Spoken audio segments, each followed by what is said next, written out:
And so, we settle in. You can feel your body beginning to grow heavy. In the most pleasant way.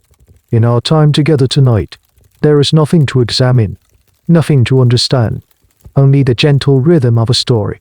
A story about a very particular kind of stillness. A stillness that becomes a performance, a prison, and a very strange sort of fame. You don't need to hold on to any of that. Of course, just let the words wash over you. Before we drift too far, if you feel a connection to this place, you're welcome to leave a quiet like or subscribe. Think of it not as a task, but as leaving a soft footprint in the sand before you continue your journey inward. And if you feel so inclined, you might leave a quiet comment, letting me know which city or town you're listening from, and what time it is in your corner of the world. There's a strange comfort in knowing we are all sharing this quiet, all at the same time, in different places. All right? Let the shadows in your room grow long and soft. Maybe you can hear the faint sound of your own breathing. And together, let's allow the story to begin. Your world, for now, is this room. Let's build it together, shall we? It's not a large room. The furniture is dark. Heavy wood. Mahogany, perhaps. Polished to a dull sheen that seems to swallow the light rather than reflect it. There's a washstand in the corner with a heavy ceramic basin and a matching pitcher, decorated with pale, stoic-looking roses. A single window, tall and narrow, is veiled by thick lace curtains that blur the outside world into a shifting mosaic of shadow and grey light. By the window sits a small, straight-backed chair, a silent testament to the posture expected of you. You are lying in bed. The sheets are linen, starched to an almost aggressive crispness against your skin. The mattress beneath you is lumpy, stuffed with horsehair, and it makes a faint rustling sound every time you shift your weight. It's not entirely comfortable, but you're used to it. Comfort is not its primary purpose. Nothing in this room is truly for your comfort. It is for your containment, for your shaping. The air is cool, carrying the faint, layered scents of a Victorian home, a hint of coal smoke from the fireplace downstairs, the sharp smell of lye soap on the floorboards, and the dusty, sweet perfume of dried lavender tucked away in a drawer. If you listen, you can hear the house breathing around you, the solemn, steady tick-tock of the grandfather clock in the hall, the distant, muffled clatter of a horse and cart on the cobblestones outside, the groan of a floorboard as someone moves about in the hall. It is a world of thick silence, punctuated by small, significant sounds. And then there's the wallpaper. Your parents chose it because it was the height of fashion. A beautiful, swirling pattern of ivy vines and delicate bell-shaped flowers, printed in a vibrant, almost luminous shade of green. It's quite lovely, especially in the flickering gaslight of the evening. It's also, though you don't know this, colored with a pigment called Chiles green, a compound rich in arsenic. A lovely, fashionable, and ever so slightly lethal choice. It's probably fine, as long as you don't lick the walls. This room is your universe. You are at that strange, hazy age between being a child and becoming a woman. On your bedside table, a worn devotional book sits next to a small, porcelain doll whose blank stare you now find unsettling. You're too old for her, but it would seem ungrateful to put her away. Gratitude is a virtue. Piety is a virtue. Quietness is a virtue. Your life is a curriculum of virtues. Your days are mapped out not by desire, but by duty. A little needlepoint, where you stab a blunt needle into taut fabric to create a slightly lopsided flower. A little reading, always from an approved book. A little piano, the same halting melody practiced over and over until the notes lose all meaning. You are a vessel for future duties, an ornament for the home until you are moved to another home, to be another kind of ornament. Historians still argue about this. You know, was this era a golden age of protected innocence for girls like you? A sacred, walled garden where you were kept safe from the courses of the world? Or was it a beautifully decorated cage, where any impulse, Any ambition, any hunger that didn't fit the mold was simply starved out of you. From your bed, the room feels like both. It is safe, it is predictable, it is also suffocating. The air is thick with the unspoken expectations of your family, your community, your entire world. You are to be good. You are to be pure. You are to be selfless. You are to take up as little space as possible. And as you lie here, in the oppressive quiet, a thought, small and simple, begins to form. In a world where everything is decided for you, what you wear, what you do, who you say, you begin to realize there is one small domain over which you, and you alone, hold absolute power. One fortress no one can breach without your consent. The territory of your own body, your own appetite. The decision manifests itself not with a thunderclap, but with the quietest of gestures. It happens at the dinner table. The table itself is a battlefield of etiquette, a landscape of polished silver and heavy, patterned plates. Your father sits at the head, a silent, bearded monarch presiding over his small kingdom. Your mother, at the foot, acts as his vigilant prime minister, ensuring the laws of the realm are followed. Tonight's meal is a testament to the era's belief that solidity equals health. A great, steaming joint of boiled beef, dry and formidable, sits on a platter. It's surrounded by a pale court of boiled potatoes and carrots, their colors muted as if in deference to the main attraction. A bunch of thick, floury gravy waits to drown everything in a bland, comforting flood. It is food meant to build character, to fortify the body against the damp and the moral decay of the modern world. It is also, you shall, incredibly dull. Your mother, with a practiced flick of her wrists, serves you a slice of the beef, a potato, and a spoonful of carrots. The plate is placed before you. It is an expectation made solid, and you, with a heart beating a little faster than usual, gently push it away. Just an inch, but it might as well be a mile. What is this? Your mother's voice isn't angry. Not yet.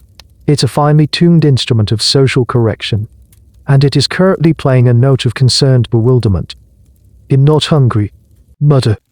Silence descends. It's a thick, heavy silence, far heavier than the beef. Your father looks up from his plate, his fork halfway to his mouth. He pauses, his eyebrows forming a single, disapproving line. He is a man whose emotional range, on a good day, runs from mildly pleased to silently disappointed, and you have just nudged him firmly into the latter category. A young lady must eat to keep up her strength. Your mother says, it's not a suggestion, it's a statement of fact, as unchangeable as gravity. You don't argue. You don't throw a tantrum. That would be messy, unrefined. Instead, you deploy the most powerful weapon in a young woman's arsenal. Quiet, unshakable piety. My thoughts feel clearer today, lighter. I don't wish to cloud them with earthly matters. It's a masterstroke. How can they argue with that? To argue with piety is to argue with God. And that's simply not done at a respectable dinner table. Your father gives a small, dissatisfied grunt and returns to his meal. The crisis is averted. Your mother sighs, a small puff of defeated air, and the plate is removed. You have one. Later, in bed, your stomach rumbles. The flu, aching protest. It's a deeply unfamiliar sensation. You've never truly been hungry before. But layered over the discomfort is a new feeling, a sharp, keen sense of victory, a strange, exhilarating lightness. You feel empty, yes, but you also feel pure. The next day, the act continues.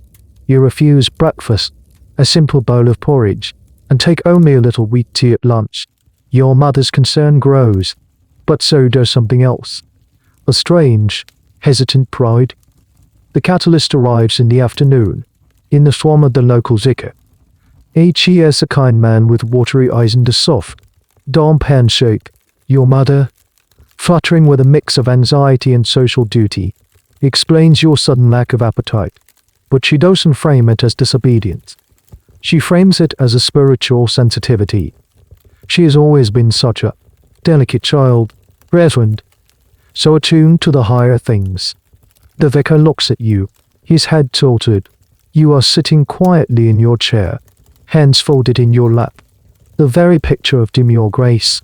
He doesn't see a stubborn girl. He sees a potential saint. In an age of such greed and worldly appetite, he says, his voice soft with approval. A spirit that turns from the grossness of the flesh to contemplate the divine is a rare and precious thing indeed. A lily in a field of thistles. And there it is, not a scolding, but a blessing. Not punishment, but praise. It's like a key turning in a lock you didn't even know was there. This is something historians still whisper about in quiet archives. Did you know? In that moment, what you were starting. Were you consciously manipulating them? Or were you simply a girl who stumbled into a role that society was eager to cast? The truth is, you don't even know yourself. All you know is that this feeling, this approval, this sense of being special, is intoxicating. It's a strange quirk of the time that your refusal is seen this way. The Victorians had a deep suspicion of certain foods, especially for women.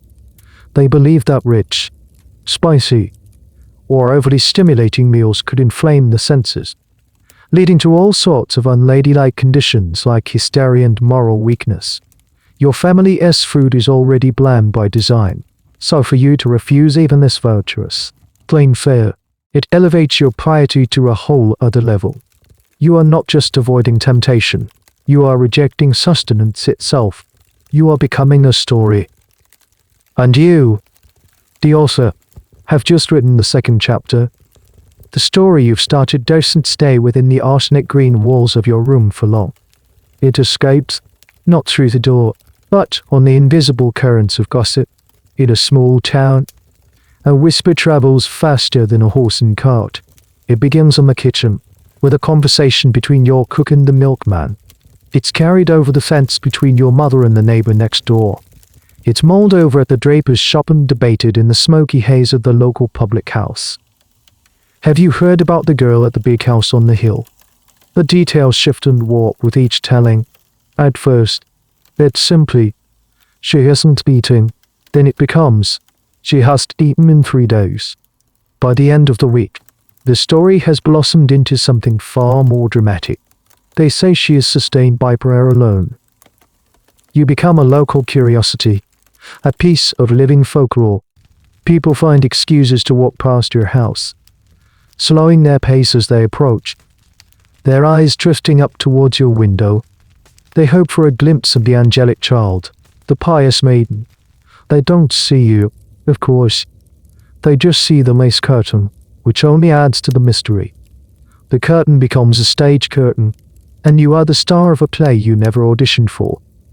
The vicar, bless his well-meaning heart, is the story's most enthusiastic promoter.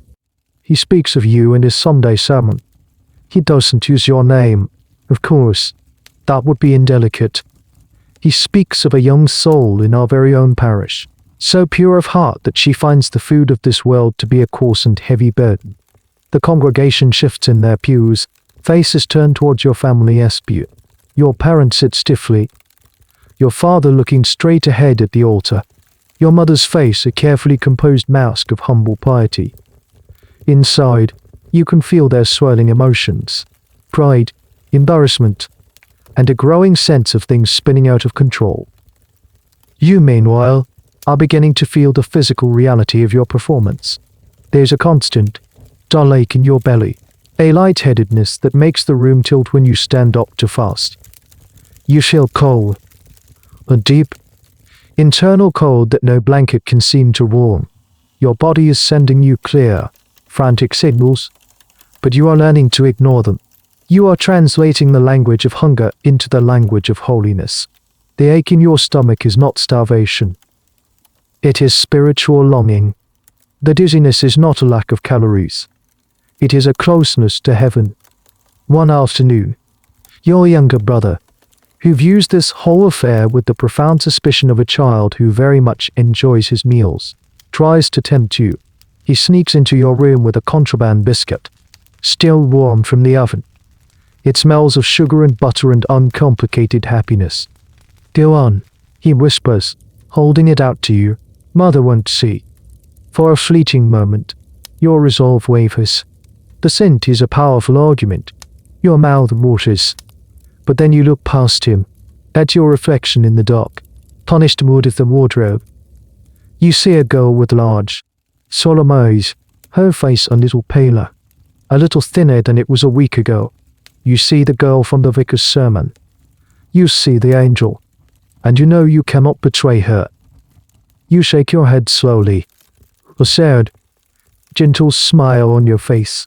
"Thank you, but my nourishment comes from a different source now." He scoffs, a boy's noise of disbelief, and retreats with his biscuit. You are left alone with your victory, and the hollow ache that is its constant companion.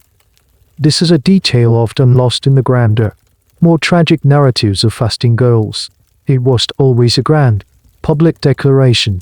It started with these small, private tests of will, these tiny refusals that, when added together, built the foundation of an inescapable identity. Historians have long debated the role of religion in these cases. Was it genuine, fervent faith that drove these girls, or was religion simply the most acceptable language they had to express a deeper, more personal distress? For you, in this room, it's both. You genuinely feel a sense of purity, a sense of being special in God's eyes. You are also acutely aware that this purity is your shield, your justification. It's the only story powerful enough to allow you to say no and be praised for it. The whisper has now become a murmur, the low, persistent hum that surrounds your house. It's no longer just a story about a girl who won't eat. It's a story about a girl who can eat, because she is being fed by an invisible, divine hand. The narrative has taken on a life of its own, and you, lying in your bed, are beginning to realize that you are no longer its author. You are its primary subject, and its first, most willing captive. Your family is now the guardian of a very awkward and valuable secret. Your father, a man who prefers his life to be as predictable as his ledger book, is deeply uncomfortable. Miracles are messy. They don't fit neatly into columns of profit and loss. He walks around the house with a permanent frown etched between his brows. The sound of his heavy footsteps on the floorboards a constant, rhythmic expression of his disapproval. He wants this all to just stop, but he can't. The story is too big now. To force you to eat would be to extinguish a holy flame.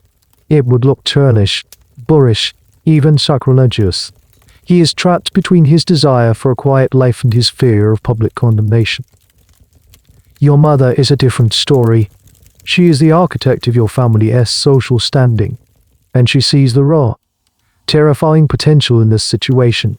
She is your first manager, your first publicist. When a neighbor calls to inquire about your health, her voice drops to a reverent, theatrical whisper. She is ethereal, shall say. It's as if she's slowly detaching from this world and all its crude necessities. She begins to cure up your image. She dresses you in white, always white, simple, high-necked nightgowns that make you look even paler, even more fragile. She brushes your hair until it shines, arranging it in soft waves over the pillow. She places a Bible on your bedside table, always open to a particularly poignant psalm. Your room is no longer just a bedroom. It is a stage, and she is the set designer. But behind the closed door of your parents' bedroom, their hushed arguments are the new soundtrack of the house. She must eat. Mother, your father insists, his voice a low rumble. This is madness. The girl will waste away. And what would you have me do? Thomas, your mother hisses back, her voice sharp and strained. Hold her down and pour beef tea down her throat. The vicar himself called her a lily. Mrs. Temberton from the bakery brought by a prayer card. Do you want to be the man who force-fed a lily? The argument is unwinnable, and they both know it, and so, a silent, uncanoodled compromise is reached. The performance will continue. the story will be maintained. But a new, secret layer is added to the deception. One night, your mother comes to your room long after the rest of the house is asleep. She carries a small cup. It contains a warm, sweet, milky broth. She doesn't command you to drink it. She doesn't even ask. She simply sits on the edge of your bed, her face illuminated by a single candle, and her expression is one you have never seen before. It's a complex cocktail of love, fear, and desperate pragmatism. For strength, she whispers, holding the cup to your lips, so you can continue your good work. It's a brilliant piece of psychological maneuvering. She is not asking you to eat for your own sake, for the base, worldly need of your body. She is asking you to take sustenance as a kind of fuel for your holiness, a sacred duty. It allows you to accept without breaking character. You take a small, hesitant sip. It's warm and comforting, and your stomach, after so much emptiness, clenches in a spasm of gratitude. This becomes your shared secret, a sacrament of deception. A few spoonfuls of broth in the dead of night. A sip of beef tea disguised as medicine. A morsel of bread dissolved in milk. It's just enough to keep the engine from stalling completely, to keep the light-headedness at bay, to maintain the facade. This, of course, is a central, recurring theme in the history of fasting girls. It's a point that historians, particularly those with a more cynical view, love to emphasize. How was the trick done? In almost every documented case, there was an accomplice, usually a family member, caught in the same impossible trap as your parents. They were torn between protecting the child and protecting the miracle. It's a strange and uncomfortable truth. The very people who should have been your fiercest protectors became the enablers of your slow self-destruction. And the question that echoes down the centuries, a question that historians still debate with surprising passion, is why? Was it for the money and fame that sometimes came with it? Was it a misguided, desperate form of faith? Or was it something simpler and perhaps more tragic? The inability to admit that the story had grown too big and that they had lost control. For your parents, it is all of these things. Your father sees the growing stack of condolence. No, not condolence. Admiration, cards on the mantelpiece and grumbles. But he also notices that his creditors have become suddenly more patient. Your mother sees the way other women look at her in church, with a mixture of awe and envy. And she feels a thrill of importance she has never known before. You are no longer just their daughter. You are their project, their burden, their miracle, their awkward, holy, and potentially profitable secret. And the weight of that secret is now shared among the three of you, a silent, consuming pact made in the flickering candlelight. The transformation of your home from a private residence to a public shrine begins subtly. It starts with Mrs. Pemberton from the bakery, the one you brought the prayer card. She is a woman whose piety is matched only by her capacity for gossip. A week after her first offering, she returns, this time with a friend in tow, a Mrs. Gable, who runs the millinery shop. They don't ask to see you directly. That would be too bold. Instead, they come to the front door under the pretense of inquiring after your mother's health. They speak in hushed, reverent tones, their eyes wide with a mixture of sympathy and morbid curiosity. We heard the dear child is unwell, Mrs. Gable says, her voice breathy. Your mother, now fully inhabiting her role as the mother of a saint, lets out a soft, practiced sigh. She is not unwell. She is elevated. It is we who are unwell, Mrs. Gable, with our worldly concerns. It's a magnificent performance. After a few more minutes of this sanctimonious chatter, Mrs. Pemberton finally gets to the point. Might we, perhaps, just for a moment, receive her blessing? And there it is, the request. The moment where the private spectacle becomes a public one. Your mother hesitates, but only for a moment. It's a calculated pause, designed to convey the gravity of the request. She is very weak, she says, but her spirit is strong. I will see if she can bear the presence of visitors. She leads them up the stairs.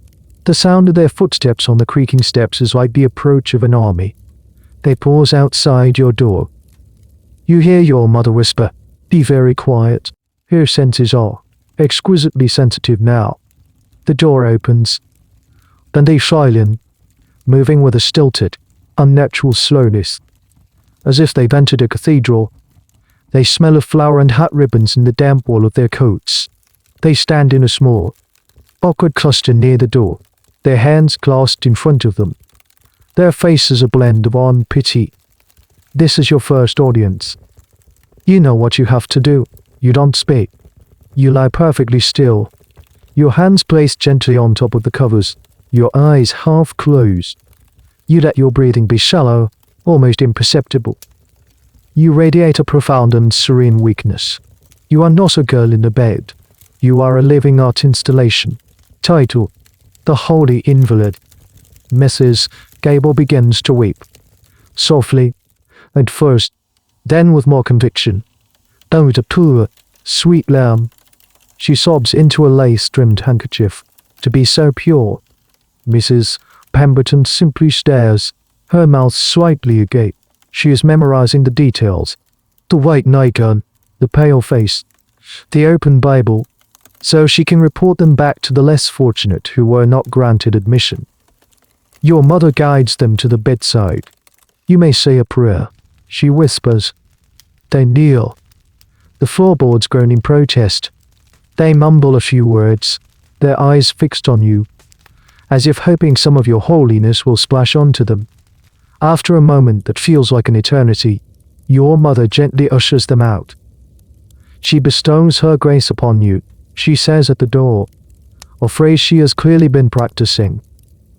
The visit is a resounding success. By evening, the entire town knows.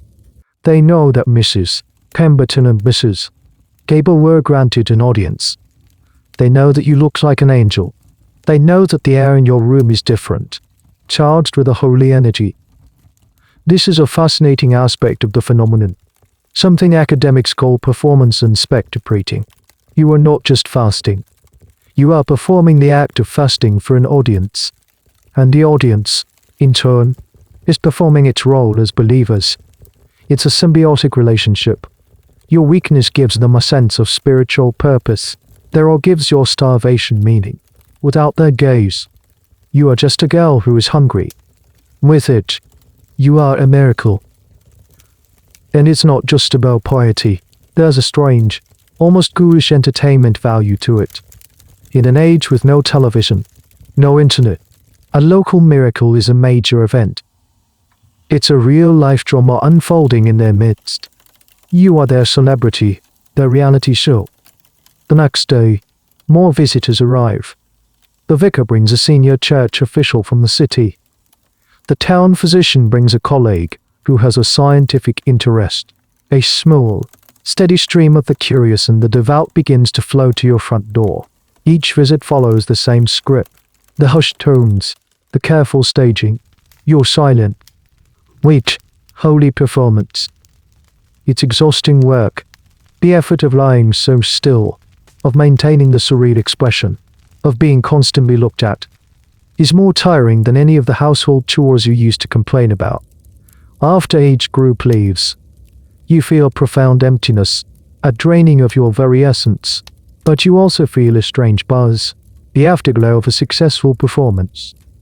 Your mother starts keeping a small, discreet dish by the door for donations. Not for you, of course, for the church or the poor. The coins that clink into it are quiet applause for your ongoing show. The lie is now not just self-sustaining, it's becoming profitable. The story, now too large for the town, inevitably spills into the pages of the local newspaper. The Daily Chronicle. The paper is a single, large sheet, dense with tiny print, detailing market prices, shipping news, and sober accounts of town council meetings. It is not, as a rule, a place for miracles, but your story is too compelling to ignore.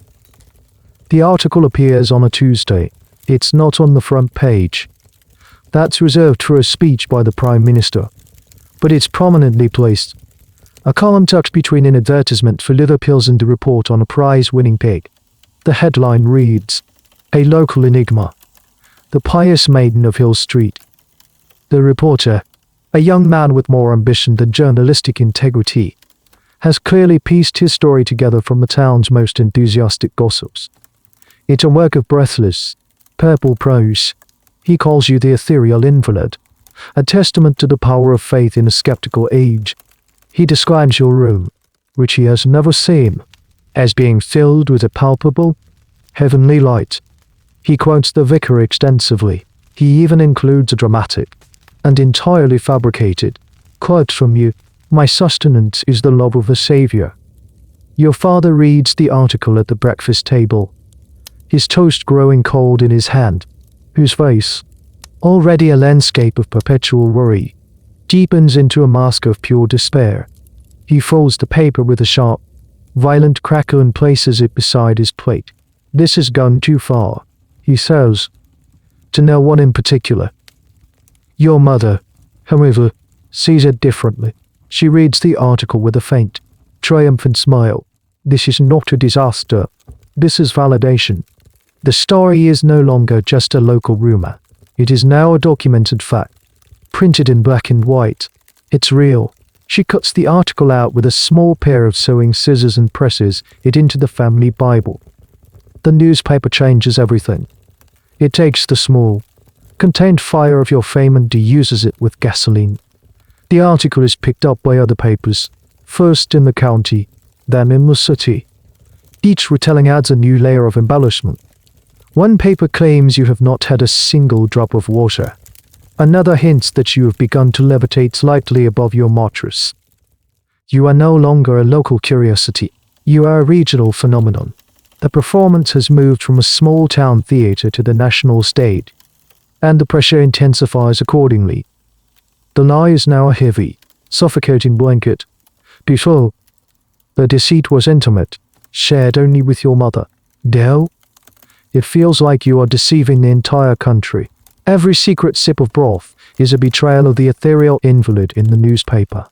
Every crumb of bread is an insult to the girl who is sustained by the love of the Saviour. The guilt has a physical weight.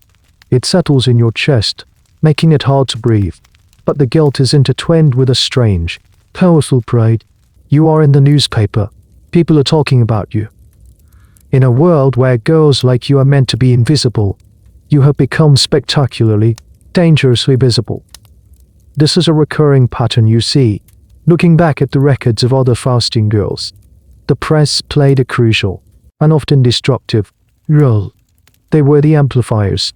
They turned private delusions into public spectacles.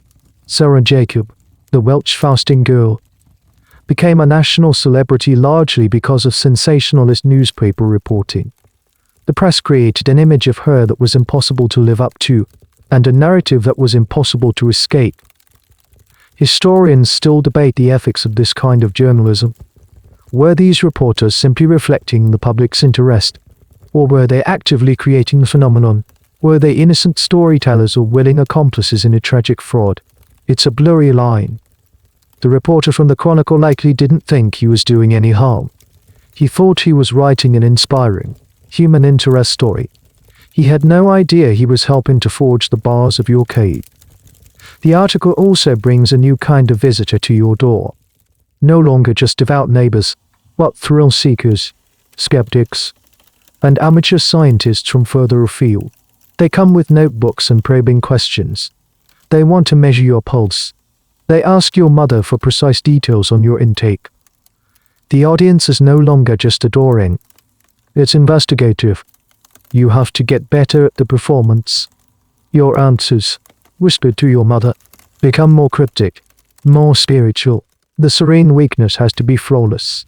Any sign of normal health, any slip of the tongue, could bring the whole thing crashing down.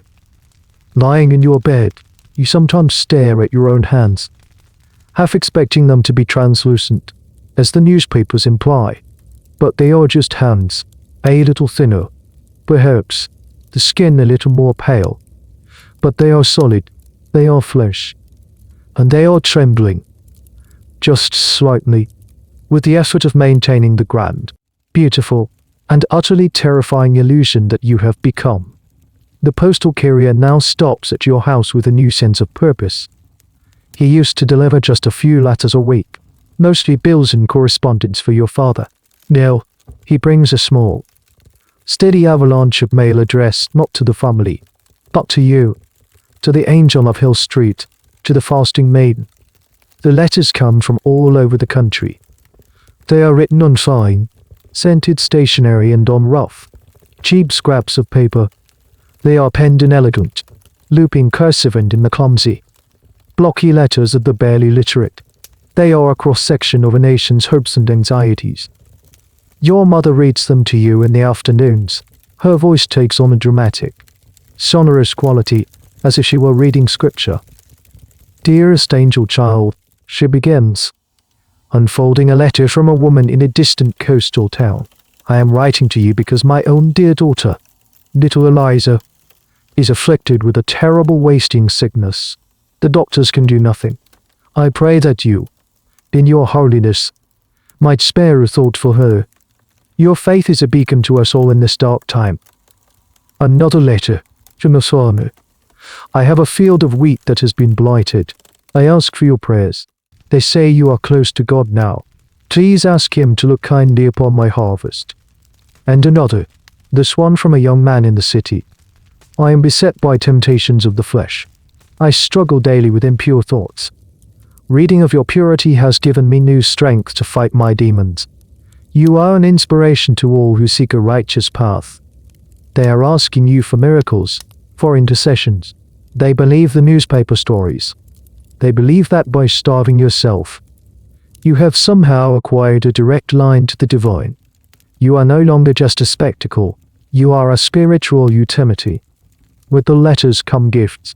Not grand, expensive things, for the most part.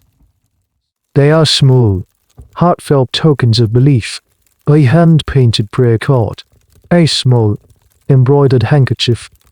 A book of psalms with a pressed flower tucked between its pages. Someone sends a single, perfect white feather, with a note that says, from an angel's wing, for one of their own. And there is the money. It arrives tucked discreetly inside the letters. A few pennies wrapped in paper. A shilling, sometimes, even a whole sovereign, a small, heavy gold coin that feels dangerous to the touch. Your mother adds it all to the dish by the door, which is now a much larger and more ornate bowl. She keeps a careful, private tally in a small notebook. The numbers are growing. The gifts and the money change the texture of the lie. This isn't just about abstract concepts like piety and fame anymore. It's tangible. It's real. The believers are not just an audience. They are investors. They are paying for your performance. This adds a new, crushing layer of obligation. To heed now would not just be a personal failing.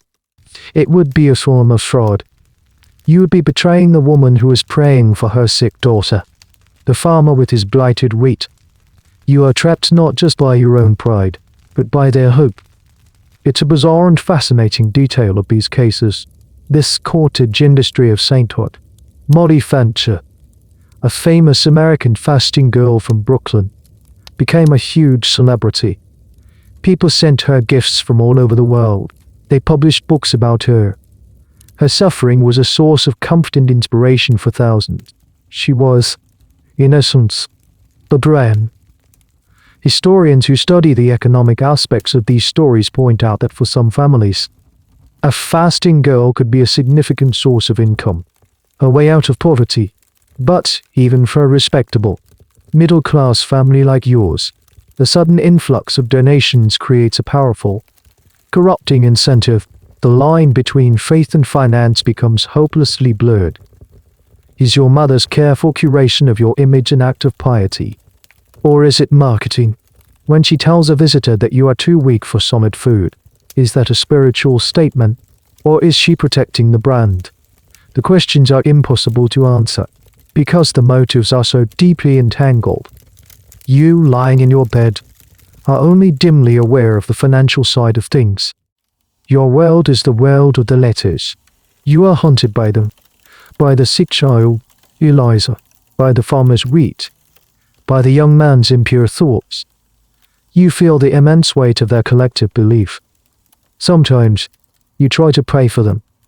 You close your eyes and focus, trying to send your thoughts out, to push them towards heaven with the force of your will. But the prayers feel hollow. You are not a saint.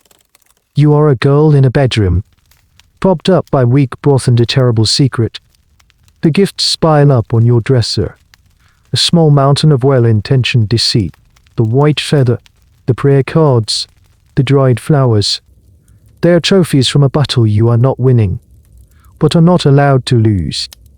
They are proof of your success, and they are the evidence of your crime. Each one is a small, beautiful, suffocating weight, pressing you deeper and deeper into the mattress. The public performance is one thing, the private reality is another. The miracle of your survival requires careful, clandestine logistics.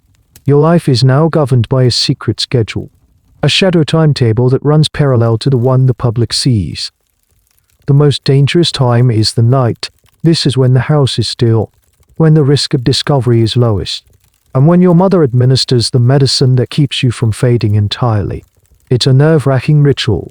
First, she listens at her own bedroom door, her ear pressed to the wood, straining to hear any sound from your father's room or the servants' quarters in the attic. Your father has taken to sleeping poorly, his restless pacing a threat to the entire operation. Once she's certain the coast is clear, she slips down to the kitchen. Every step is a calculated risk. A creaking floorboard, a stumble in the dark could betray everything. She moves like a ghost through her own home. In the cold larder, she retrieves the small, covered bowl of beef broth or fortified milk, prepared hours earlier by her own hands, away from the prying eyes of the cook. Then, the slow, silent journey back up the stairs and into your room. She never lights a candle. You have both navigate by the faint moonlight that filters through the lace curtains. She brings the cup to your lips, her hand trembling slightly. You drink it quickly, silently, trying not to make a sound. It's never enough to feel full, never enough to truly satisfy the deep, aching hunger. It's just enough to quiet the most violent protests of your stomach, to give you the strength to face another day of saintly weakness. Sometimes, there are close calls. One night, as you're swallowing a spoonful of broth, you hear the groan of a floorboard in the hall. It's your father. You both freeze, your heart pounding against your ribs like a trapped bird. The doorknob begins to turn, in a single, fluid motion. Your mother shoves the cup under your pillow and composes her face into a mask of maternal concern just as the door swings open. Your father stands there, a hulking silhouette in his nightshirt. "I thought I heard a noise," he says, his voice thick with sleep. "The dear child was restless," your mother says smoothly, her hand on your forehead, a small fever. "I think." Her spirit wrestles with her earthly vessel. He looks at you, his eyes full of a helpless, frustrated pity. He doesn't see the cup, he sees the performance. He gives a weary sigh, nods, and retreats, closing the door behind him. You and your mother wait, not breathing, until you hear his own door click shut. Only then do you release the breath you were holding. The silent room filled with your shared, panicked relief. This is the central, practical question that skeptics always raised, and that historians still find fascinating. How did they do it? How did girls like you, supposedly under constant watch, manage to get sustenance? The answer is almost always a combination of cunning, opportunity, and a willing accomplice. There were whispers of hollowed-out Bibles used to hide morsels of food, of water bottles disguised as devotional objects.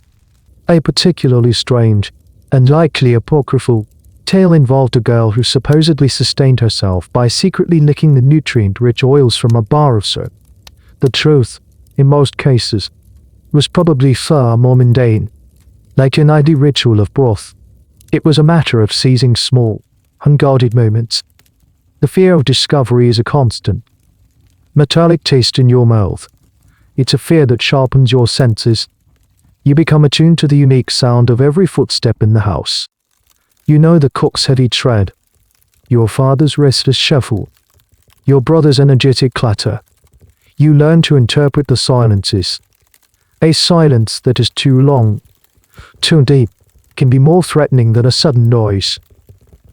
Your bedroom, once a sanctuary, now feels like a trap. Every object is a potential piece of evidence. A crumb on the bedsheet, a lingering scent of soup in the air, a small, sticky spot on the floor. Any of these could be your undoing. You and your mother become meticulous forensic cleaners, wiping away every trace of your secret life. The deceit is exhausting. It requires a level of constant vigilance that frays your nerves. You find yourself having nightmares not of starving, but of being caught. You dream of a crowd of people pointing at you, their faces twisted in accusation, shouting the word fraud over and over again. You are living two lives at once. In one, you are the angel of Hill Street, a disembodied spirit floating closer to God. In the other, you are a conspirator in a low-stakes crime, a girl who lives in mortal fear of a spilled cup of soup. And the strain of holding these two realities together in your mind is beginning to take a toll that is almost as damaging as the hunger itself. While your spirit is being lauded in the newspapers, your body is staging a quiet, desperate rebellion. It doesn't use words or arguments. It uses the stark, undeniable language of biology, and you are forced to become an expert at concealing its protests. The first and most obvious sign is the weight you've lost.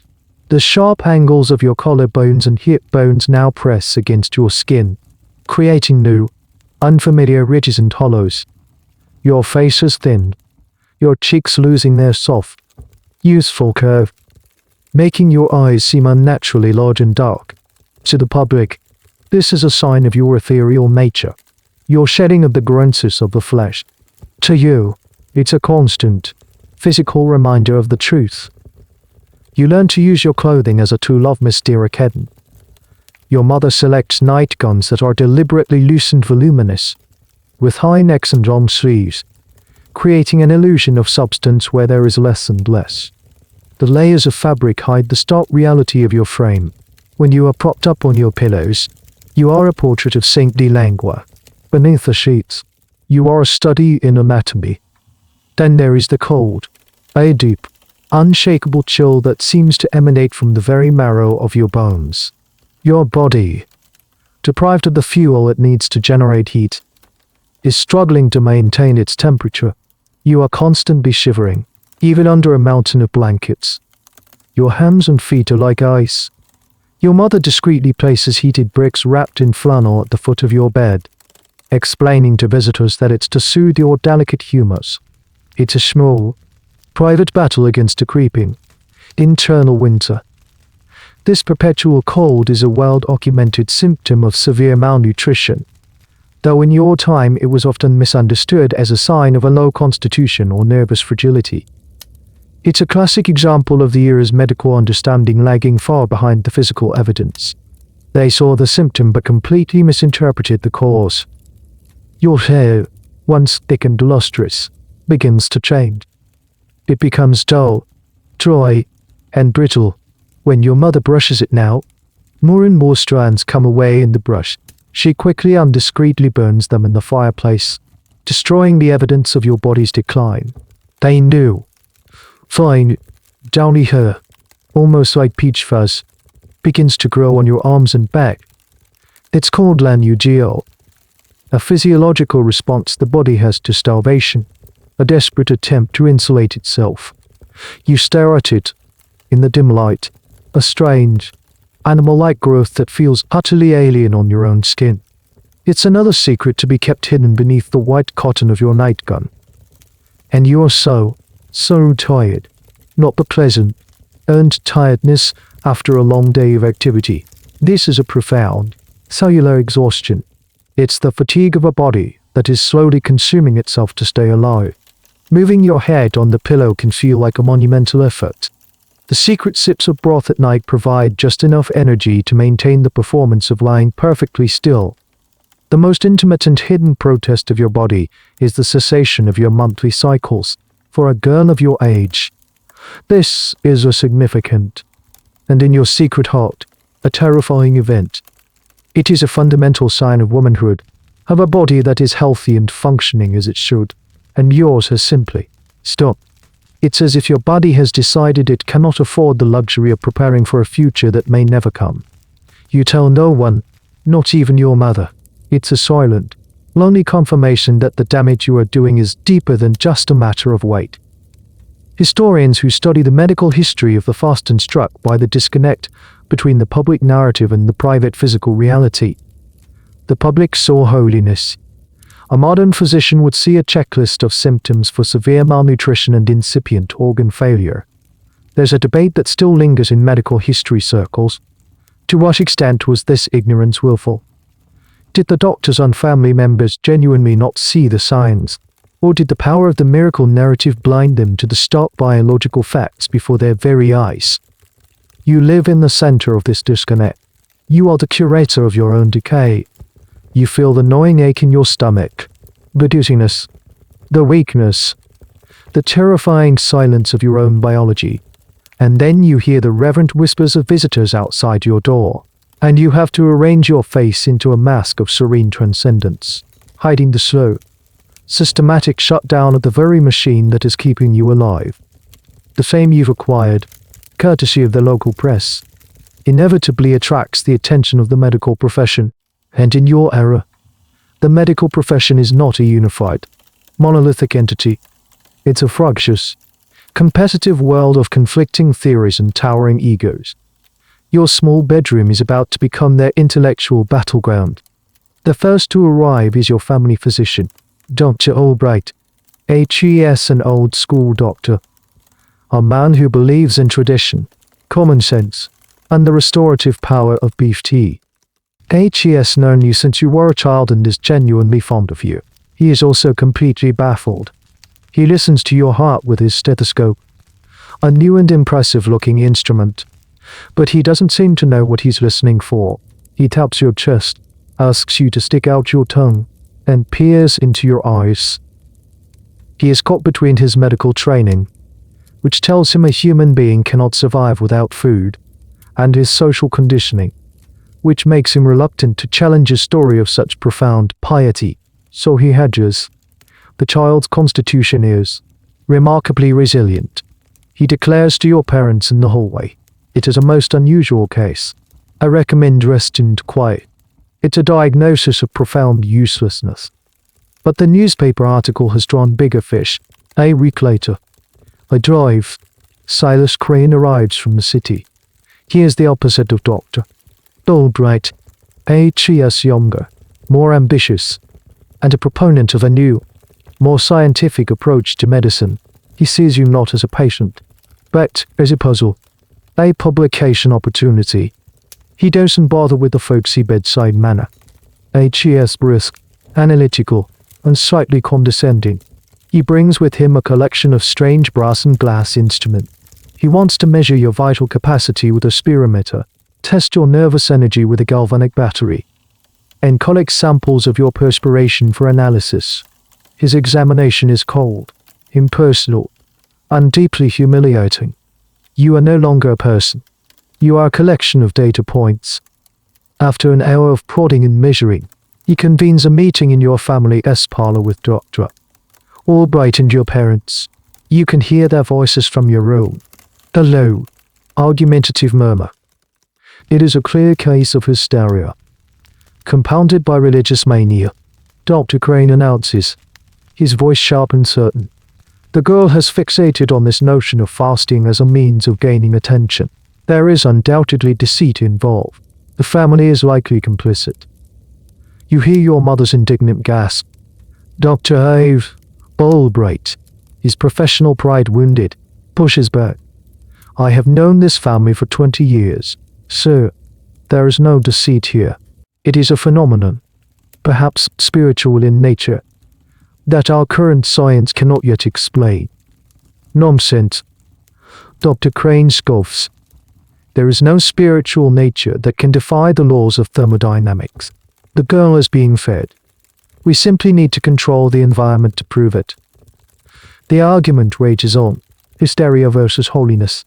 Science versus faith. Deceit versus miracle. They are not talking about you, the girl lying in the room upstairs, shivering with cold and fear. They are talking about their own reputations, their own theories. You are merely the specimen under their collective microscope. This clash of medical opinions was a hallmark of the Victorian-Era. The field of medicine was in a state of tremendous flux.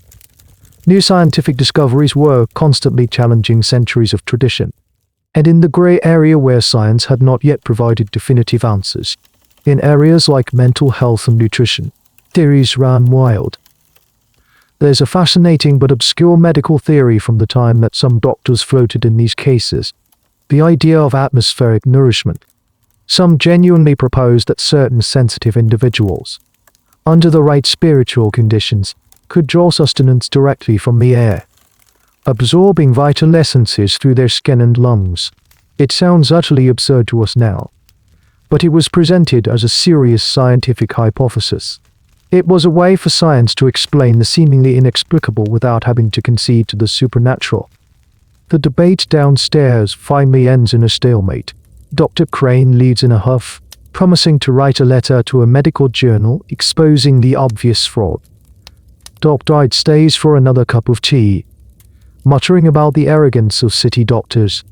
Your parents are left shaken and divided.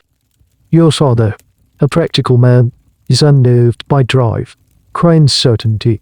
Your mother, however, clings to doctor, all by test validation of her faith-based narrative. You lie in your bed, the battlefield now quiet. The doctor's argument has done nothing to help you. It has only served to raise the stakes. Dr. Crane has publicly thrown down a gauntlet. The world is no longer just watching you with awe. It's now watching with suspicion. The pressure to prove your miracle, to prove the skeptical drive, Crane Rom, has just increased tenfold. The performance must now be more flawless than ever. As your physical body diminishes, your supposed supernatural abilities begin to blossom. The public, not content with the simple miracle of survival, starts to attribute to you a whole host of other, more spectacular powers.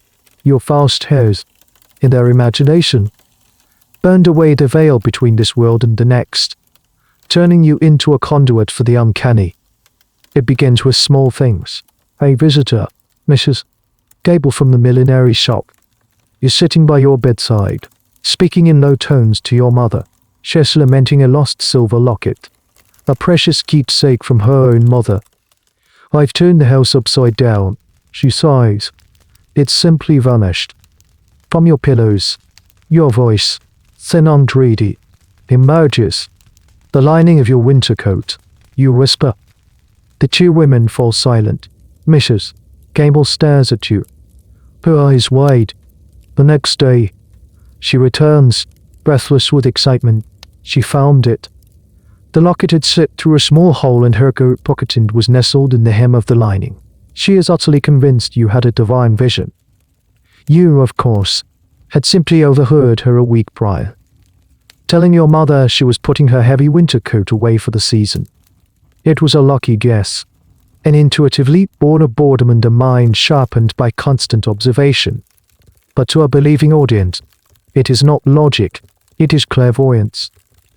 The story of the locket spreads like wildfire, even faster than the news of your fast. Now, visitors come not just for a blessing, but for a reading. They want you to find their lost items, predict the gender of their unborn children, and offer cryptic advice on their business ventures. Your mother, ever the savvy manager, encourages this new dimension of your fame. It shifts the focus away from the dangerously physical question of food and into the much safer, unprovable realm of the psychic. When people ask how you survive, she can now answer with a mysterious smile. Her gifts are not of this world. You become a reluctant oracle. You learn to give vague, ambiguous answers that can be interpreted in multiple ways. You speak in whispers about dark clouds on the horizon or a bright opportunity just around the corner. Your pronouncements are like horoscopes, so general that they are almost guaranteed to come true in some fashion. The public also decides you can read minds.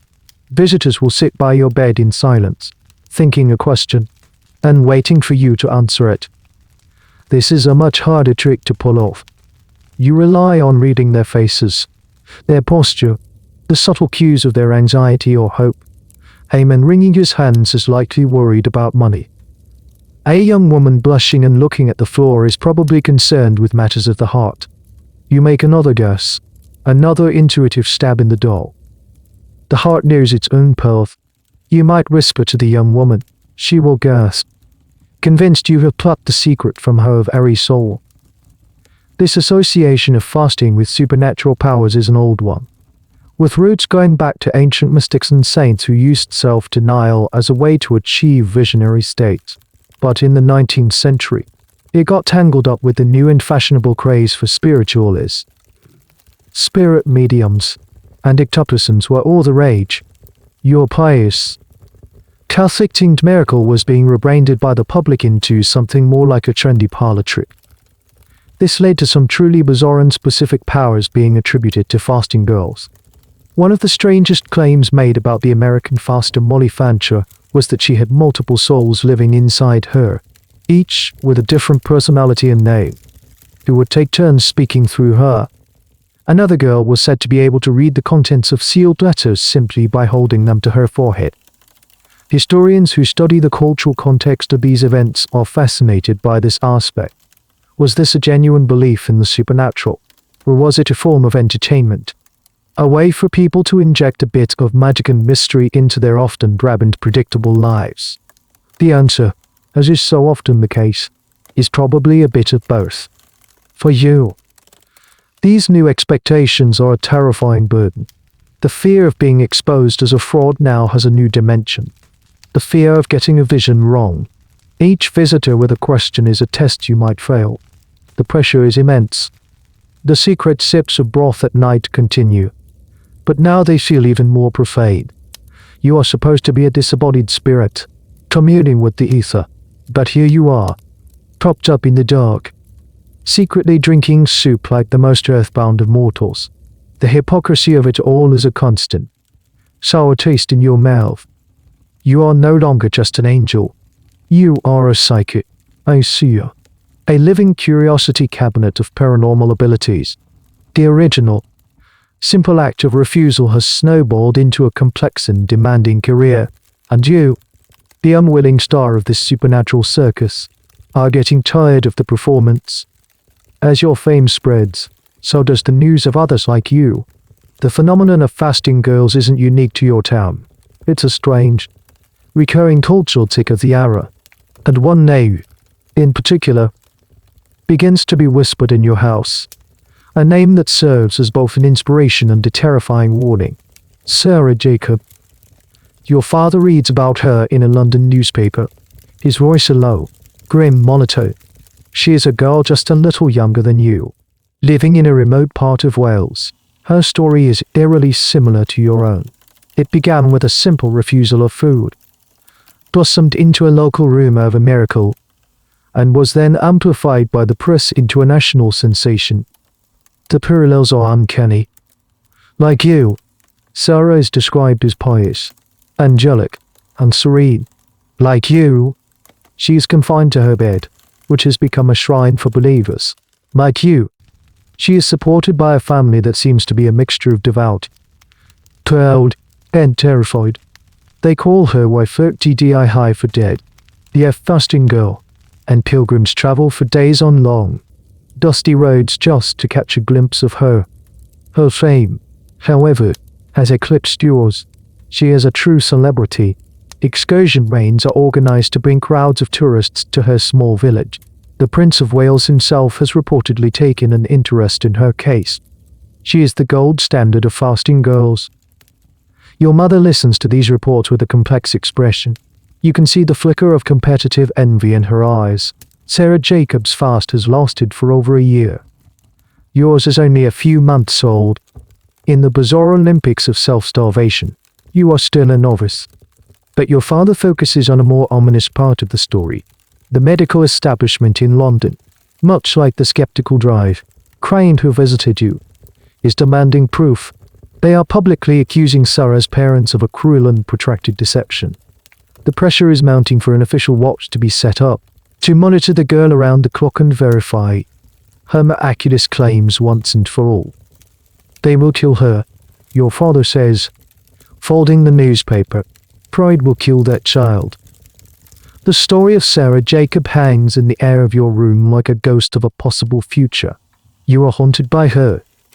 You try to imagine this other girl, in her own small room, in her own starched white nightgown, performing the same role as you.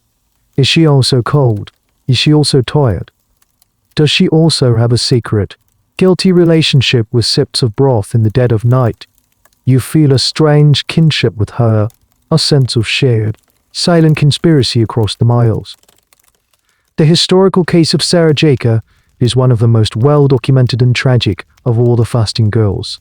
It serves as a grim archetype for the phenomenon. The details that came out later are heartbreaking. Her parents, caught in the trap of her fame, were indeed feeding her small amounts of milk when they thought no one was looking. They loved her, but they were also terrified of the public shame that would come from admitting the hoax. A little-known and particularly sad detail from the Sarah Jacob case is the role of her younger sister. It was often the sister who was tasked with the most dangerous part of the deception, sneaking the food to Sarah. She was forced to become a co-conspirator in a lie she was too young to fully understand, all under the immense pressure of her parents' expectations. The debate among historians about Sarah Jacob is intense. Who was the primary driver of the deception? Was it Era herself, a stubborn and theatrical girl who enjoyed the attention, or was it her parents, who saw an opportunity for fame and financial gain? Or was the blame more diffuse, spread among the credulous public, the sensationalist press, and the feuding doctors who turned her into a pawn in their own professional rivalries? The verdict of history has never been unanimous. For you, listening to the news from Wales, the story is not an academic debate.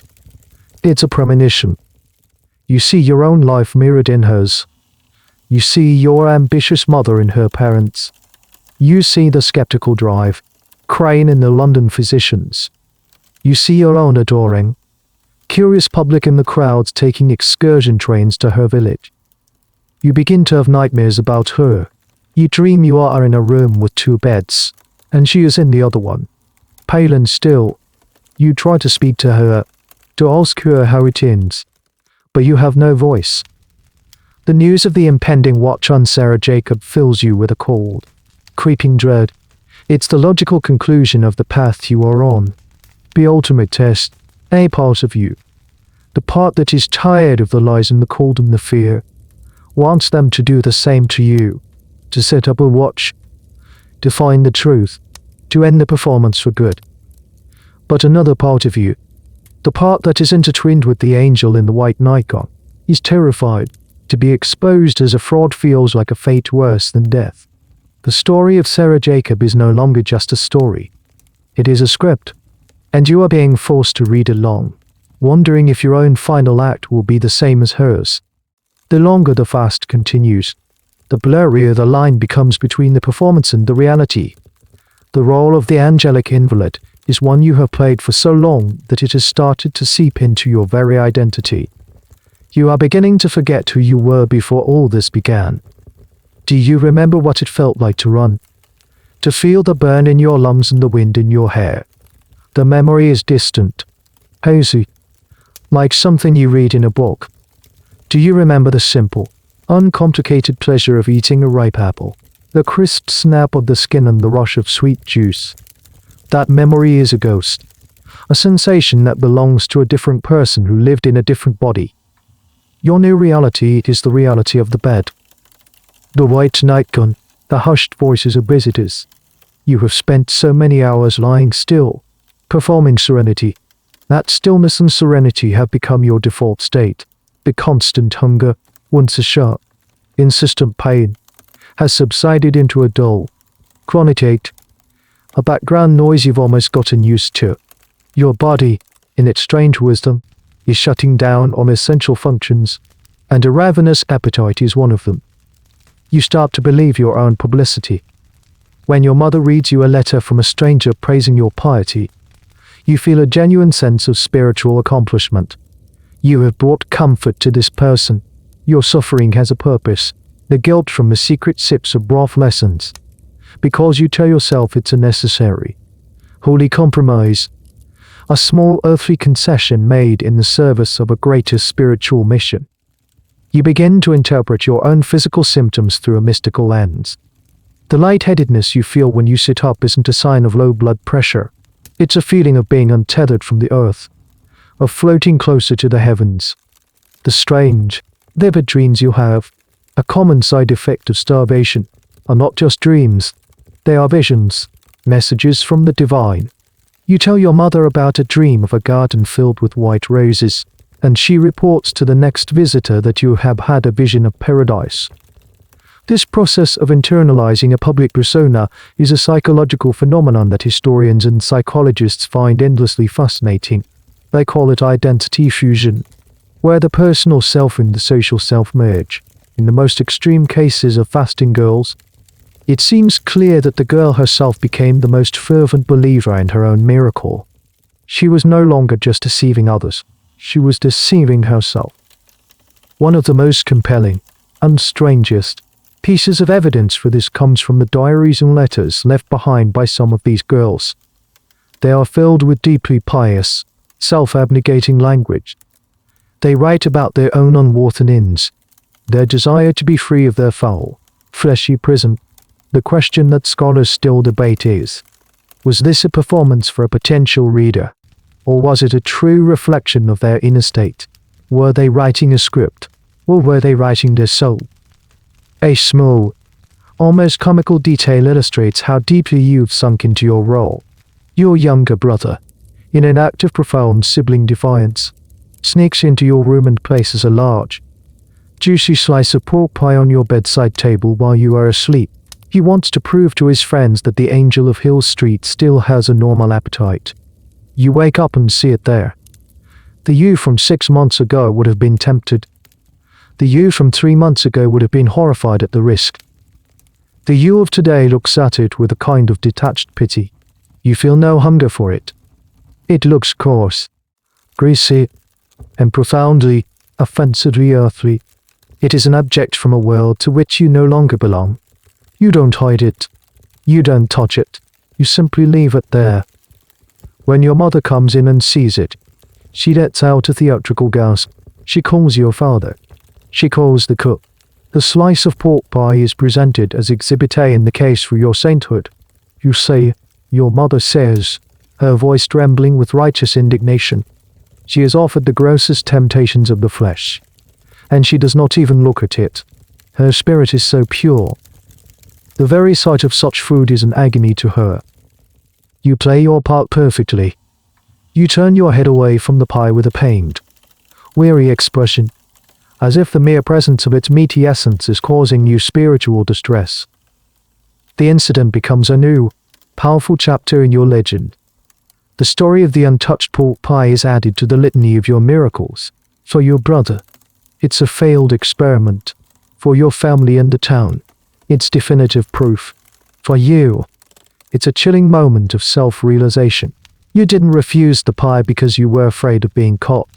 You refused it because, in that moment, you truly felt you were above it. The light is gone. You are the angel. The girl who used to love pork pie is a stranger you no longer know. The arrival of Dr.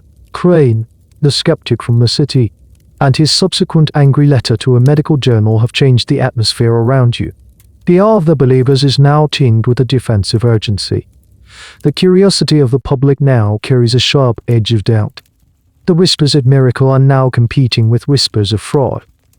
Your supporters, led by the vicar and the ever-loyal Drive, Albright, decide that something must be done to silence the cynics for good.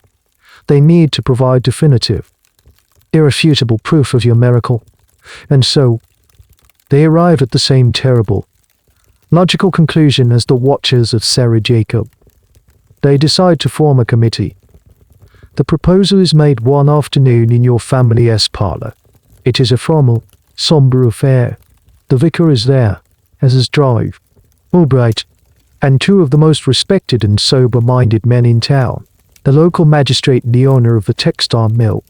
They present the idea to your father as a way to protect the girl's reputation and vindicate the faith of this community. Your father, a man who has lived in a state of quiet despair for months, is too weary to argue. He sees this as a potential into the madness. One way or another, if they watch and see nothing, perhaps life can return to normal. He agrees.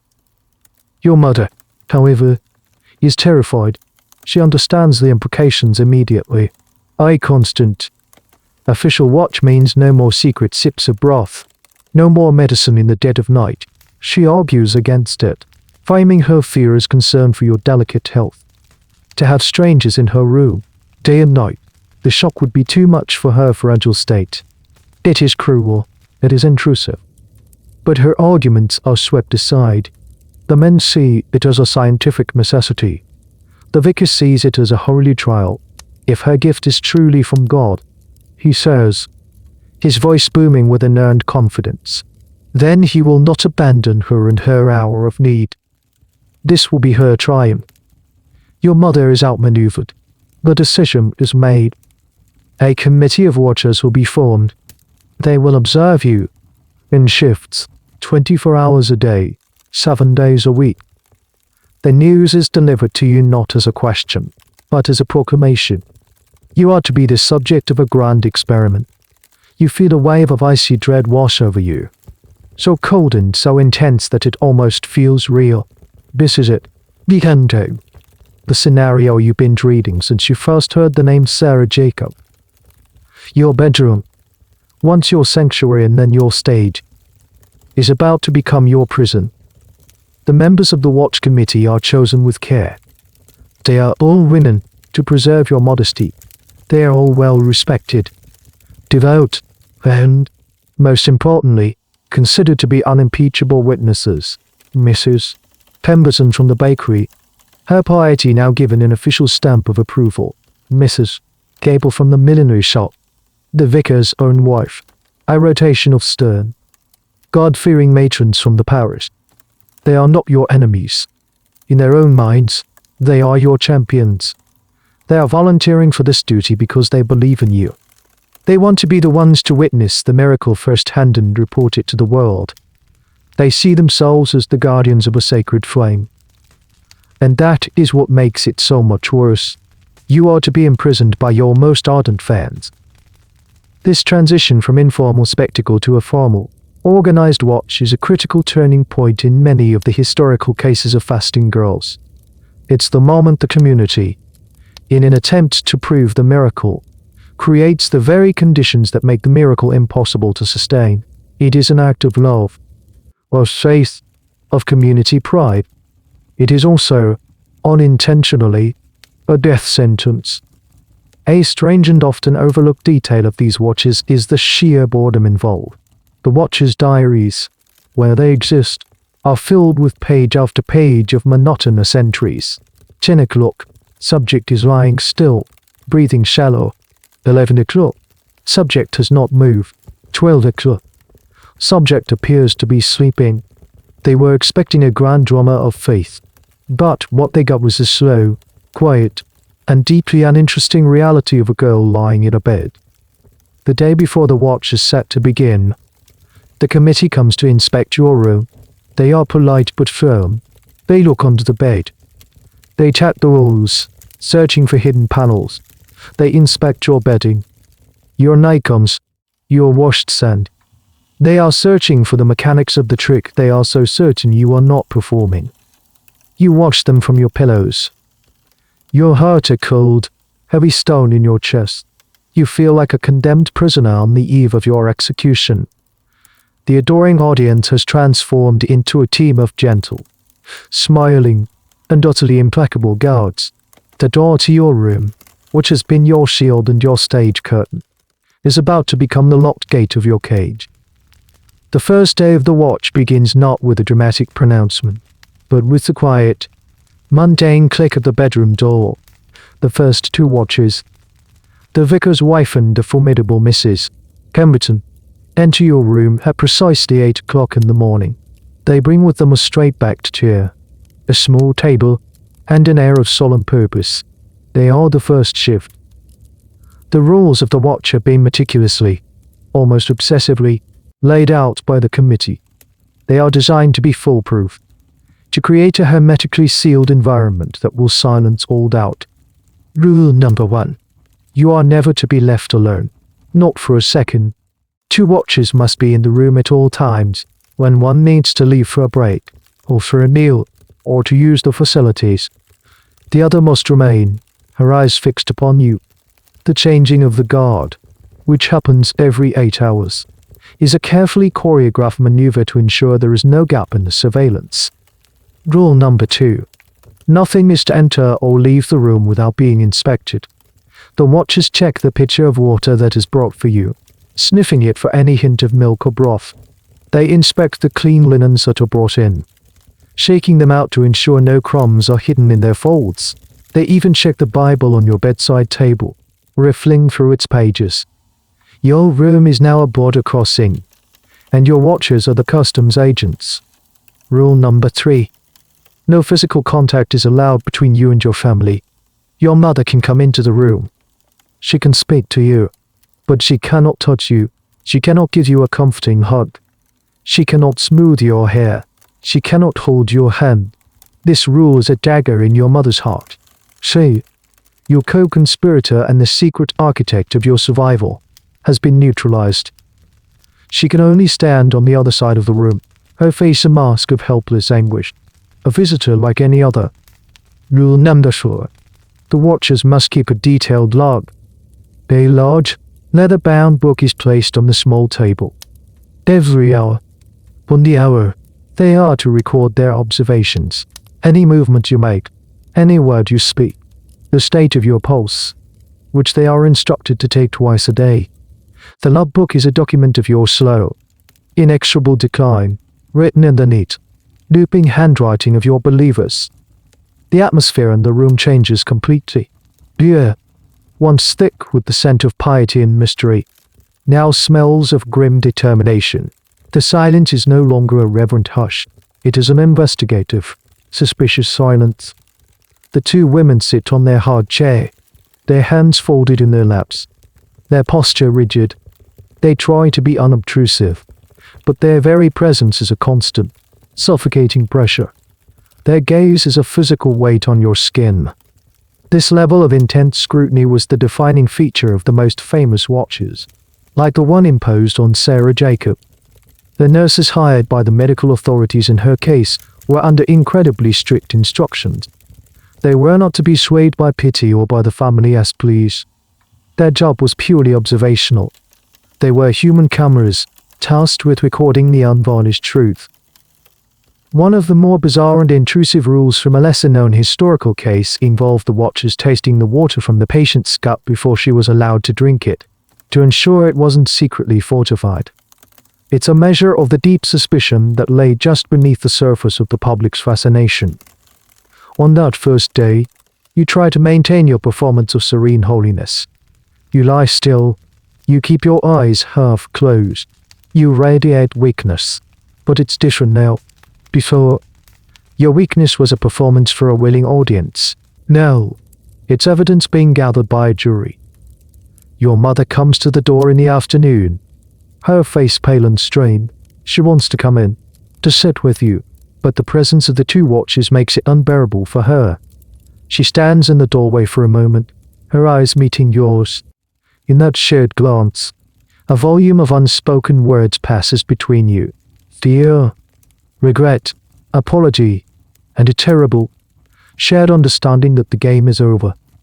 The secret that has bound you together is now useless. She gives a small, almost imperceptible shake of her head and retreats. You are truly on your own. As evening falls, the first shift ends and the second begins. Mrs. Gable from the millinery shop and another woman from the church arrive to take their places. The handover is formal and brief. The logbook is passed. A few whispered words are exchanged. And the watch continues. The sun sets outside your window, casting long, distorted shadows across the room. The watch's light is single. Dim oil lamp. Just enough to see by. The flickering light makes their faces seem strange and mask-like.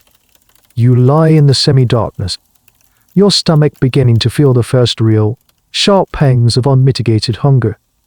The nightly ritual of the secret broth will not be coming.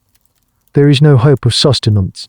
There is only the chair, the logbook, and the relentless, patient, and utterly devastating gaze of the watchers. The first 24 hours under the watch are a trial of pure willpower. The second 24 are a lesson in psychological torment. The world shrinks to the four walls of your room, and the only event on the horizon is the changing of the guard every 8 hours. The relentless, silent scrutiny is a form of erosion, wearing away at your composure, your identity, and your sanity. You become hyper-aware of your own body, every involuntary twitch of a muscle, every rumble of your empty stomach. Every sigh feels like a public confession. You try to control your own breathing, to make it as shallow and even as possible, because a deep breath might signal a secret reserve of strength. You sleep in short, fitful bursts, waking with a jolt of panic, your eyes immediately darting to the two shadowy figures sitting in the corner, their presence a constant, unblinking reality. The watches themselves are not cruel. They are, if anything, relentlessly kind. They speak to you in soft, encouraging tones. How are you feeling? Dear child, can we fetch you some fresh water? You are doing such important work. You are an inspiration. Their kindness is, in its own way, a form of torture. They are so convinced of your miracle, so certain of your ultimate triumph, that their gentle encouragement only highlights the terrible truth of your situation. They are cheering you on as you starve. The psychological pressure of being constantly observed is a well-known phenomenon. But in your case, it's amplified by the nature of the secret you are trying to keep. It's not just the fear of being seen. It's the fear of your body betraying you. You feel like a traitor to your own cause. Your stomach's desperate cramps are an act of rebellion. The dizziness that sweeps over you is a testament to your fraudulence. You begin to hate your own body for its weakness, for its refusal to cooperate with the beautiful, impossible story you've created. This internal conflict is something that the historical records can only hint at. The logbooks of the watches record the external signs, the pulse rate, the pallor of the skin, but they cannot capture the silent, internal war being waged. Historians can speculate, based on modern psychological understanding, about the immense stress and cognitive dissonance these girls must have experienced. To maintain a state of serene holiness while your body is screaming for food requires a level of mental discipline that is almost unimaginable. A particularly poignant detail from the watch of Sarah Jacob illustrates this pressure. One of the nurses noted in her log that Sarah, who had been lying listlessly for days, suddenly asked for a mirror. She stared at her own reflection for a long time with a look the nurse described as intense and unreadable. What was she seeing? Was she looking for the angel everyone else saw? Or was she seeing a stranger, a thin, frightened girl whose face she no longer recognized? It's a moment of haunting ambiguity that scholars still ponder. On the third day of your own watch, you experience a moment of profound crisis. The hunger is no longer a dull ache. It's a sharp, twisting fire in your gut. A wave of nausea and vertigo washes over you, and the room, with its arsenic green wallpaper, begins to spin. You let out a small, involuntary moan. Immediately, the two watchers are at your side. One of them, the baker's wife, Mrs. Pemberton, places a cool, damp cloth on your forehead. Her hands are rough with flour and her face is etched with concern. "Push now, dear," she whispers. "The trial is almost over. God is testing you, but he will not forsake you. You must hold on." Her words are meant to be a comfort, but they feel like stones. She thinks this is a spiritual test. You know it's a biological certainty. You want to scream. You want to confess. You want to tell her about the broth, the lies, the fear.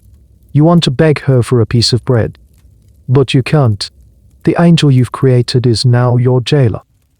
To confess would be to destroy everything. It would mean shaming your family, betraying the vicar, and shattering the faith of this kind. Worried woman who is dabbing your forehead. And so you bite down on your lip, forcing back the words, and close your eyes, resuming your performance of holy suffering. You have passed the point of no return. You realize now that there are only two possible outcomes. The first is that you somehow, miraculously, survive, vindicating every earnest faith and cementing your place as a living saint. The second is that you die. There is no third option. The possibility of simply giving up, of admitting the truth and eating a meal, has been foreclosed. The lie has become more important than your life. As the days blur into one another, marked only by the changing faces of the women in the chair, a strange, terrifying peace begins to settle over you. It is the peace of utter hopelessness. You have surrendered to the narrative. You will play your part until the very end. From your prison, the world outside becomes a distant, dreamlike pageant. The single window in your room, with its lace curtain, is your only connection to the life that continues without you. It is a frame for a series of quiet, everyday scenes that now seem as remote and exotic as a foreign land. You watch the light change. You know the exact moment the morning sun will strike the top of the oak tree in the neighbor's garden, turning its leaves to a brilliant, almost painful green. You watch the slow crawl of shadows across the lawn as the day progresses. You learn to tell the time not by the clock in the hall, but by the angle of the light and the length of the shadows. You listen to the sounds of the world, the cheerful, rhythmic clatter of the milkman's bottles in the early morning, the shouts of children playing a game of tag in the street, their voices full of an energy you can barely remember. The distant, mournful whistle of the train as it heads towards the city. Each sound is a reminder of a world of movement, of purpose, of life, that you are no longer a part of. You watch the seasons turn through that small, rectangular portal in the autumn. You see the leaves on the oak tree turn from green to gold to a deep, rusty red before they finally let go, fluttering down one by one. You watch the first snowflakes of winter drift past the glass, soft and silent, blanketing the world in a pristine, cold whiteness that mirrors the sheets on your bed. In the spring, you witness the miracle of the first crocuses pushing their way through the hard, frozen earth, an act of defiant life that feels like a personal rebuke.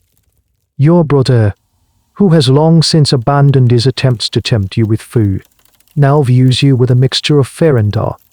He is forbidden from entering your room during the watch, but sometimes you see him in the garden below, staring up at your window. He doesn't wave. He just stands there, a small, lonely figure, trying to understand what has happened to his sister. He is living the childhood you have forfeited. This sense of being a prisoner, watching the world go by, is a subtle but powerful form of psychological cruelty. The historical accounts don't often dwell on this, focusing more on the medical drama and the religious spectacle. But for the girl in the bed, this slow, painful detachment from the ordinary flow of life must have been one of the most agonizing parts of the ordeal. There is a strange and sad detail from the account of one American fasting girl. She was an avid bird watcher before her illness. During her long confinement, her family placed a bird feeder outside her window. She would spend hours just watching the sparrows and finches, keeping a detailed log of their comings and goings. It was her last, tenuous connection to the natural world she had lost. The world had shrunk to the size of that feeder. Your own world has shrunk to the size of this room. The grand drama of your sainthood, which once seemed so important, now feels hollow and absurd in the face of the simple, undeniable beauty of the world outside your window. What is the value of being an angel if you can never again feel the sun on your face or the grass beneath your feet? The watchers, sitting in their chair, are oblivious to your silent yearning. They are focused on the interior drama, on the state of your soul. They see your gaze directed at the window and they interpret it as a soul looking towards heaven. They write in their logbook. Subject seems to be in a state of spiritual contemplation, her eyes fixed on the sky. They do not realize you are just watching a cloud drift by. One afternoon, a delivery cart stops on the street outside. Two men unload a large, ornate pianoforte, maneuvering it with great difficulty through the front door of the house across the way. A new family is moving in. A few days later, you hear the first hesitant notes of a piano exercise, the same one you used to practice. Drifting from their open window, the sound is a physical pain. It is the ghost of your own former life, a life of simple, tedious, beautiful normalcy. You close your eyes, shutting out the window, shutting out the sound. The outside world is too painful to watch. It is a party to which you are no longer invited. You turn your attention inward, back to the small, dark, quiet space of your own fading existence. It is the only world you have left. As your physical presence diminishes, your image begins to proliferate. You are becoming a product. The line between sacred relic and commercial good starts to blur, and your suffering is quietly monetized in ways that are both ingenious and deeply unsettling. It begins with photographs. A photographer from the city, a man with a keen eye for a commercial opportunity, contacts your father. He proposes to take a formal, artistic portrait of you. He calls it capturing the face of modern faith. He offers a substantial fee. Your father, who is now in a state of weary resignation, wants to refuse.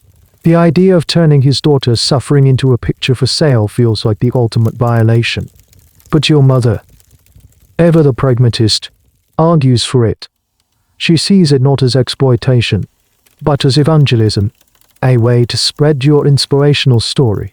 And, of course, the fee would be a great help. The household has expenses. The donations in the bowl have slowed to a trickle since the watch began and the visitors were barred.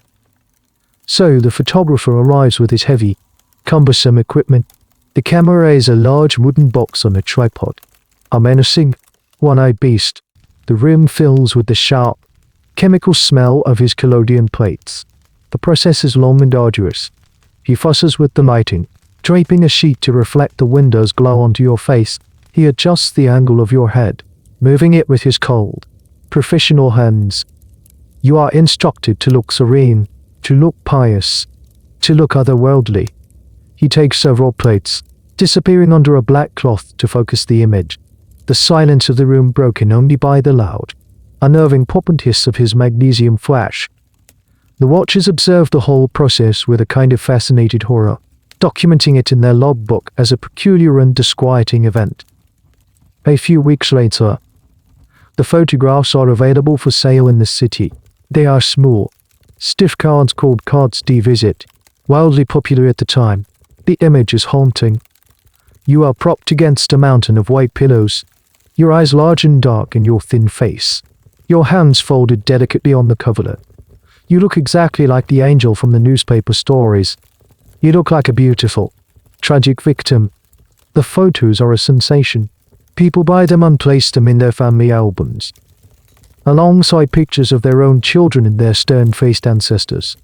You have become a collectible, a piece of morbid memorabilia. This commercialization was a common feature of the more famous fasting girl cases. Sarah Jacob was photographed, so was Molly Fancher. These images were mass-produced and sold, turning the girls into the 19th century equivalent of tragic pinups. The public could own a small piece of their suffering. But it doesn't stop with photographs. A local printer produces a small, cheaply printed pamphlet titled The Story of the Angel of Hill Street, filled with sensationalized details from the newspaper articles and a woodcut illustration that bears only a passing resemblance to you.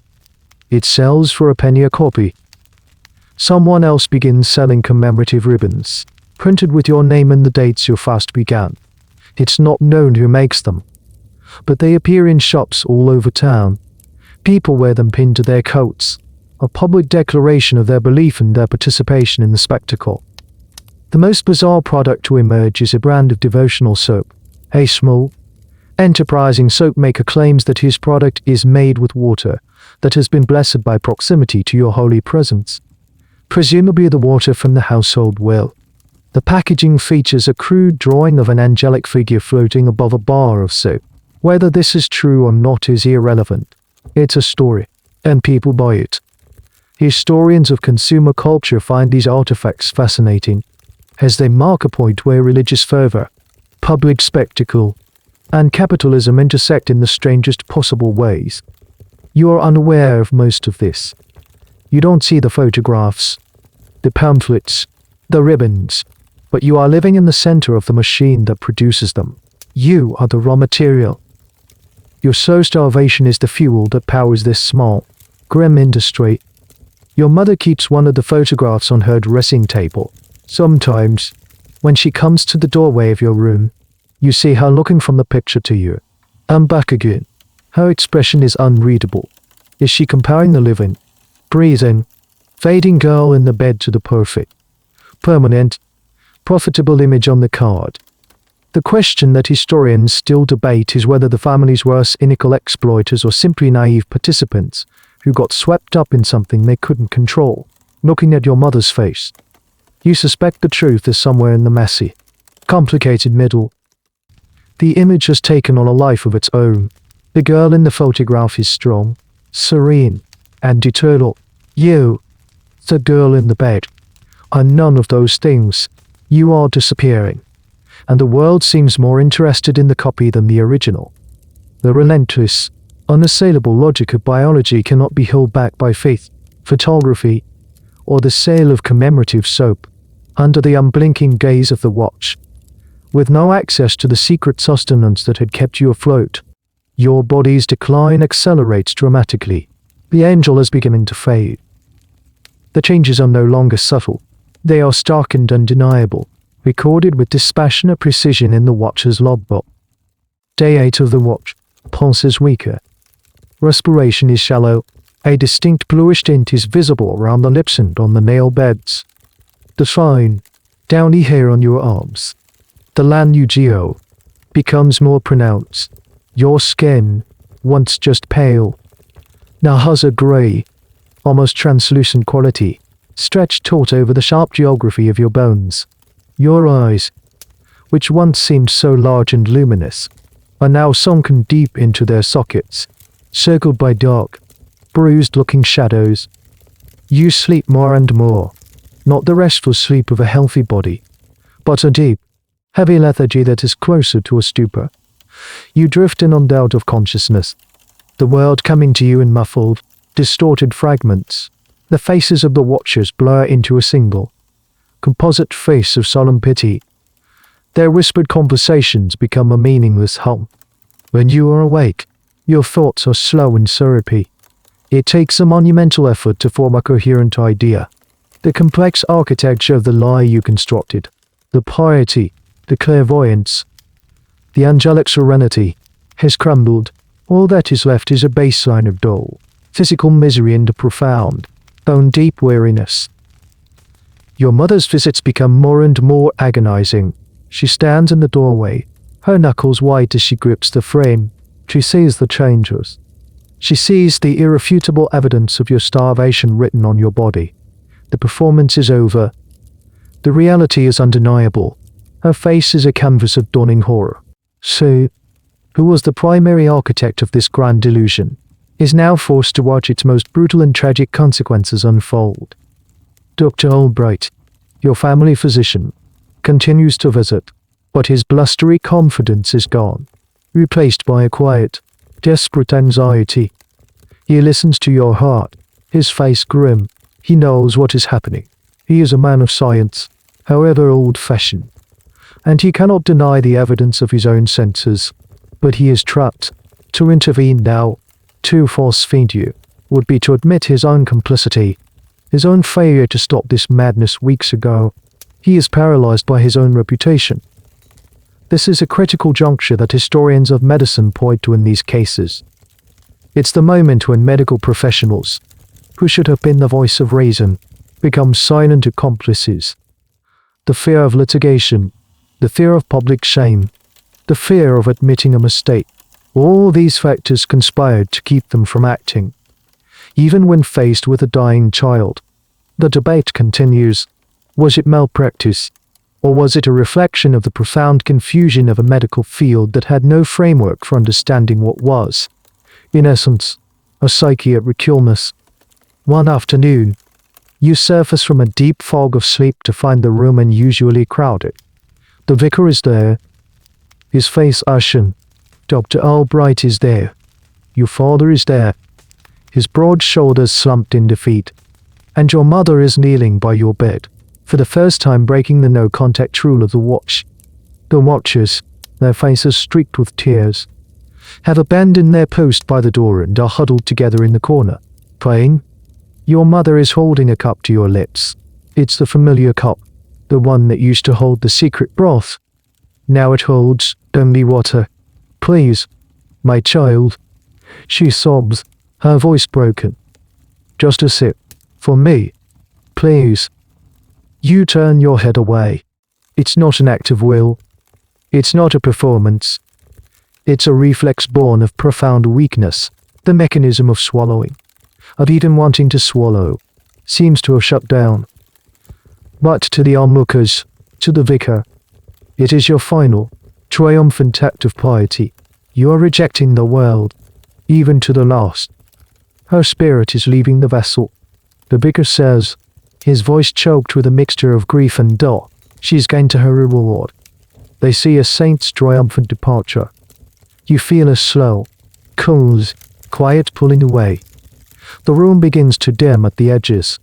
The faces around you lose their focus, becoming soft, blurry shapes. The sounds fade into a low, distant hum.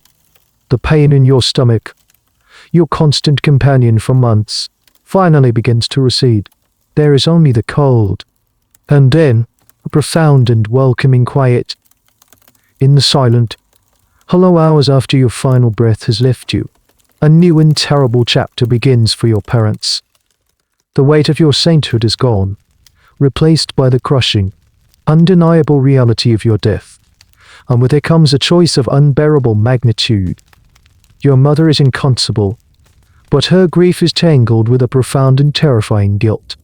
She is the one who managed the performance, who designed the set, who coached the star.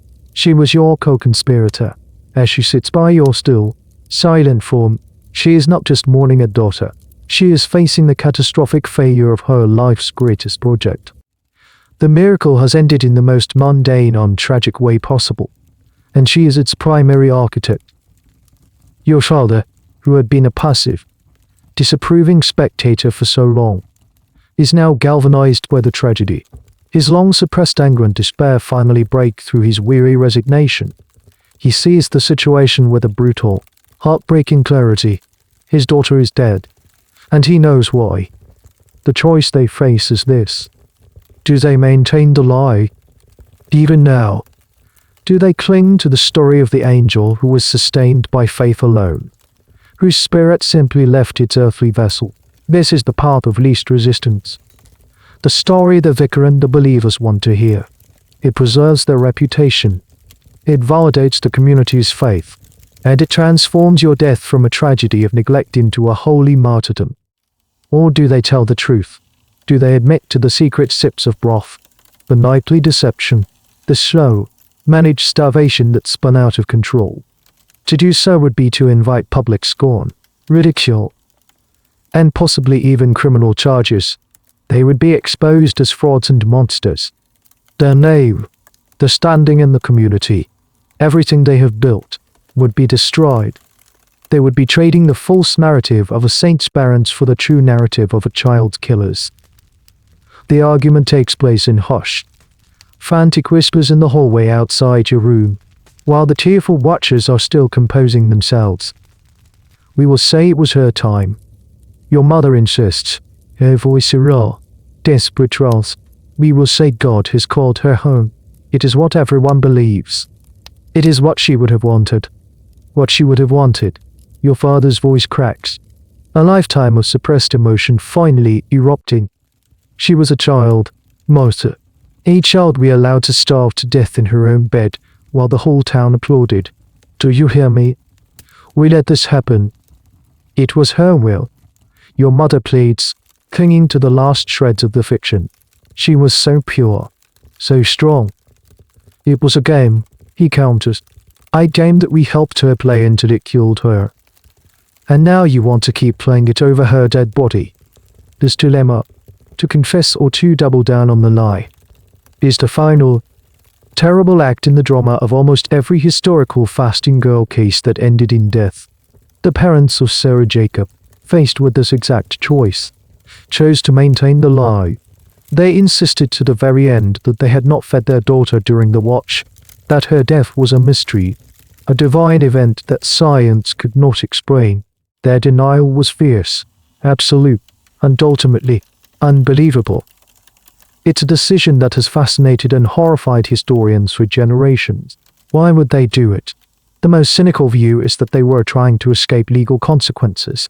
A more charitable interpretation, perhaps, is that they were so deep inside the delusion that they were psychologically incapable of admitting the truth. To confess would be to accept a monstrous image of themselves. And perhaps it was easier to cling to the fiction, however flimsy.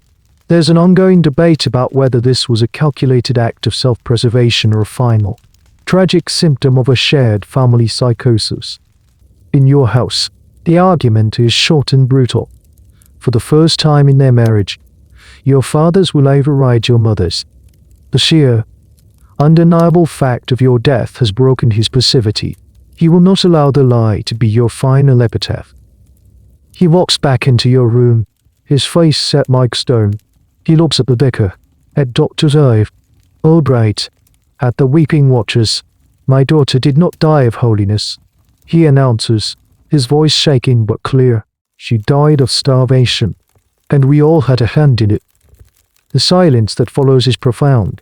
It is the sound of a beautiful, cherished, and deadly illusion shattering into a million pieces. The air, which moments before had been thick with the sacred awe of a saint's passing, is now suddenly cold and sharp with the ugly, ordinary stench of recrimination and blame. The final act of the play has begun, and it will not be a holy martyrdom. It will be a messy, public, and very human inquest. The days following your death are a strange, hollow limbo. The watch is over. The watchers, their faces a mixture of grief, confusion, and dawning shame, are gone home to their families. The solemn, purposeful quiet of the surveillance has been replaced by a heavy, oppressive silence that fills the entire house. Your body, the subject of so much debate and speculation, is no longer in your bed.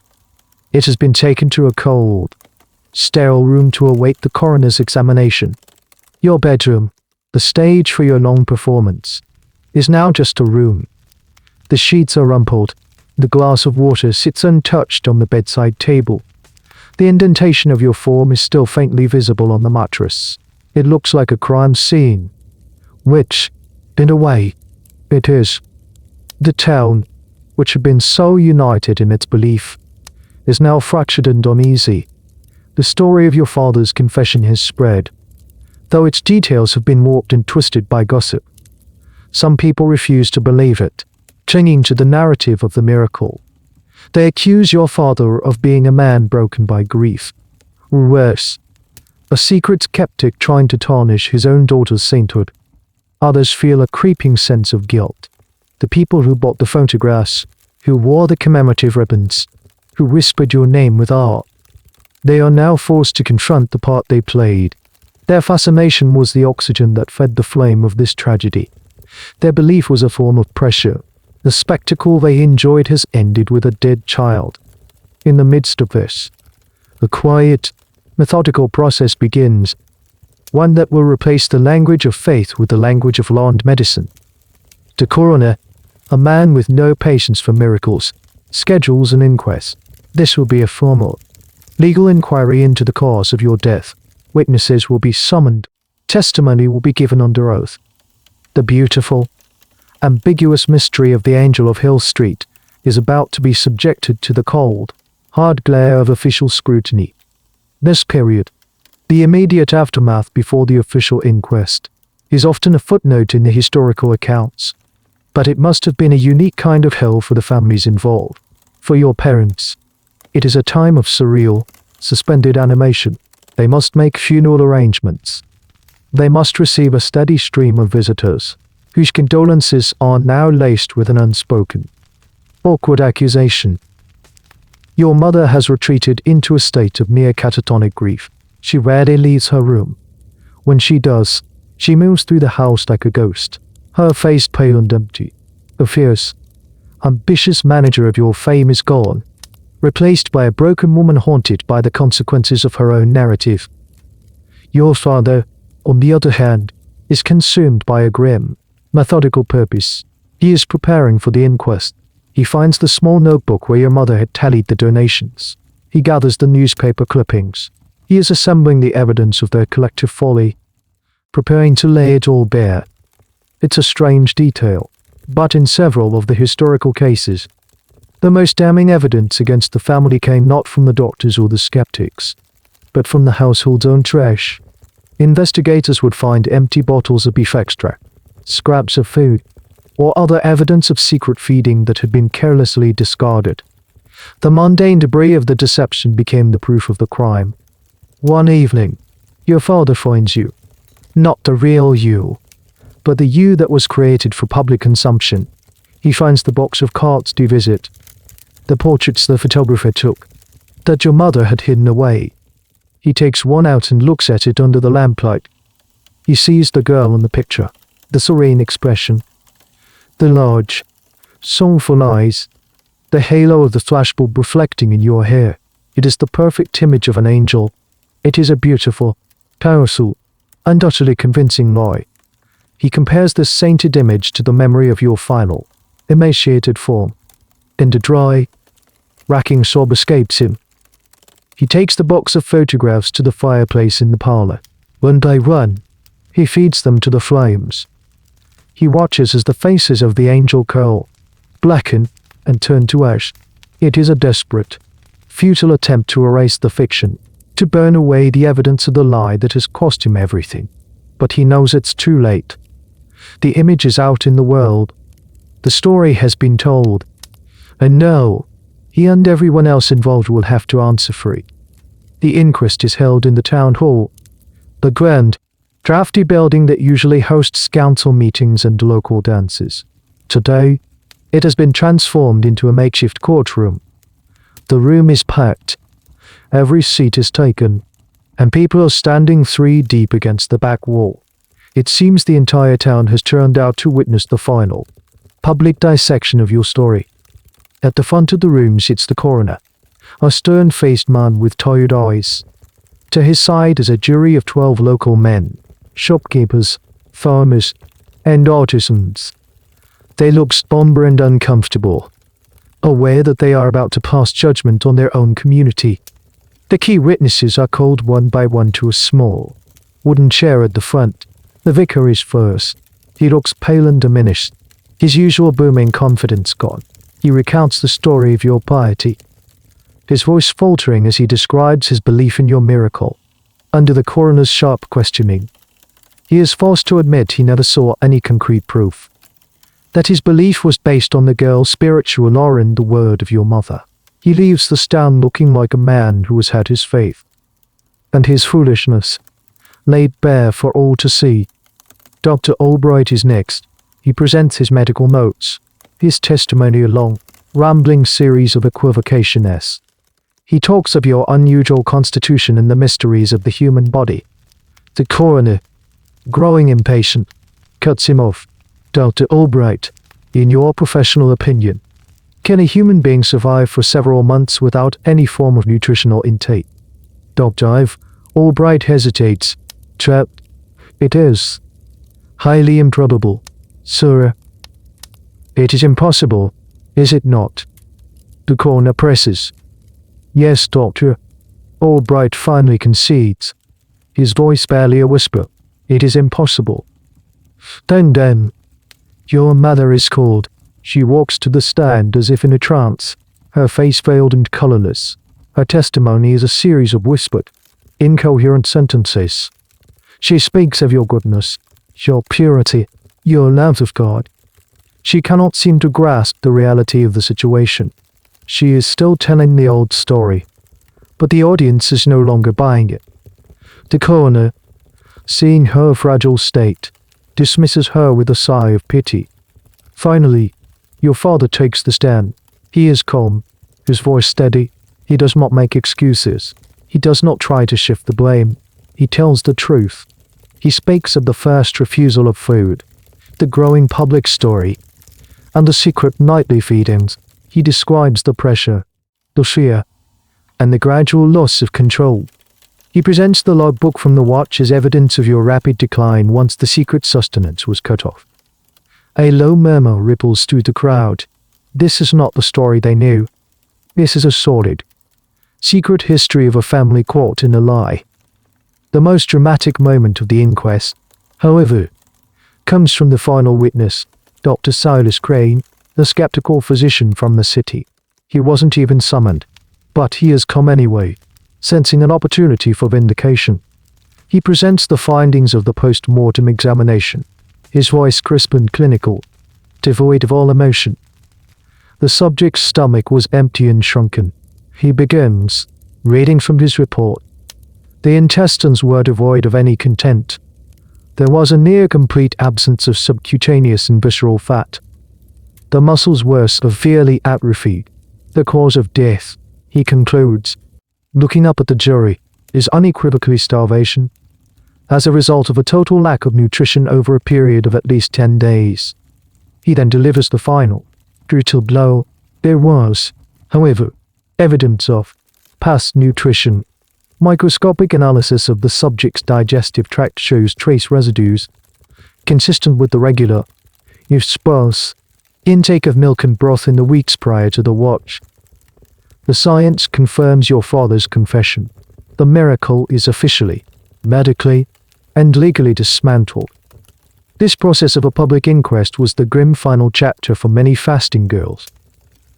The inquest of Sarah Jacob was a national sensation, with reporters from London newspapers descending on the small Welsh village. The medical evidence presented there was similarly stark and uncompromising, and it directly led to the conviction of her parents. A little-known but fascinating detail from some of these inquests is the role of the jury. They were not impartial outsiders.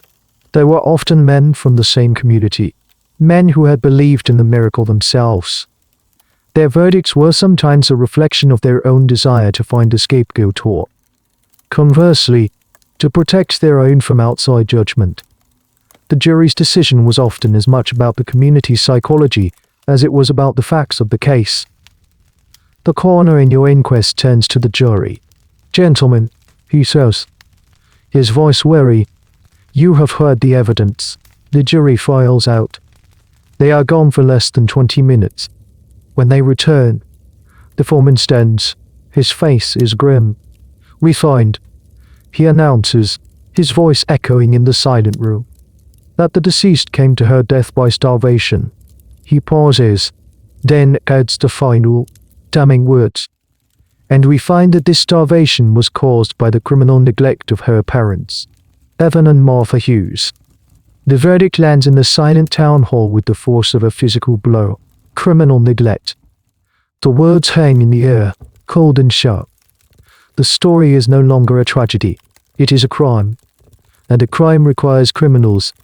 Instantly, the quiet, shared guilt of the community evaporates, replaced by a much more satisfying and unifying emotion. Blame. The town needs a villain. A single, identifiable source for this whole ugly affair. And the jury has just handed them to your parents. The crowd turns to look at them. Your father stands, his face ashen but resolute, accepting the verdict as a just punishment. Your mother, however, collapses into a heap of black fabric and silent, racking sobs. She is no longer the mother of a saint. She is a common criminal in the eyes of the law and her neighbors. The great Victorian blame game begins in earnest. It's a frantic, Disputes scramble for the moral high ground, as everyone who touched your story tries to distance themselves from its tragic conclusion. The vicar is the first to wash his hands of it. In his sermon the following Sunday, he speaks of the deceptive nature of sin. He claims he was fooled, his good faith exploited by a deceitful family. He paints himself as a victim, a shepherd whose flock contained cunning wolves in sheep's clothing. He laments the sad triumph of vanity over piety and urges his congregation to pray for your parents' corrupted souls. He conveniently omits his own role as the story's first and most enthusiastic promoter. Dr. Ice, your family physician, follows a similar path. He writes a long, self-justifying letter to the Daily Chronicle. He argues that he was hampered by your parents' constant deception, that they repeatedly misled him about your condition. He presents himself as a diligent man of science, battling against the tide of family superstition. He conveniently forgets his own timid diagnoses and his public feuding with the one doctor who was right all along. The watchers, the women who sat by your bedside and prayed for your triumph, are now objects of pity, their own faith and judgment called into question. To salvage their reputations, they must reinvent themselves as reluctant, horrified witnesses to a slow-motion crime they were powerless to stop. Mrs. Pemberton tells anyone who will listen that she always had her doubts, that she sensed forces in the house. Their shared belief is retroactively rewritten as shared suspicion. This shifting of blame is a classic human response to a collective failure, but it was particularly pronounced in the rigid, class-conscious world of the Victorians, where reputation was everything. The historical aftermath of the Sarah Jacob case is a perfect example. After her parents were convicted of manslaughter, the entire community, from the local gentry to the press, engaged in a furious round of finger-pointing, each faction trying to prove it had been the least gullible, the most clear-eyed. A strange and lesser-known aspect of this blame game is how it sometimes turned against the child herself. In the wake of the tragedy, some commentators began to paint the fasting girls not as victims, but as the primary agents of deception. They were described as cunning, theatrical, and morally corrupt. Little monsters who manipulated their families and communities for attention. It was a way of excusing the adults involved.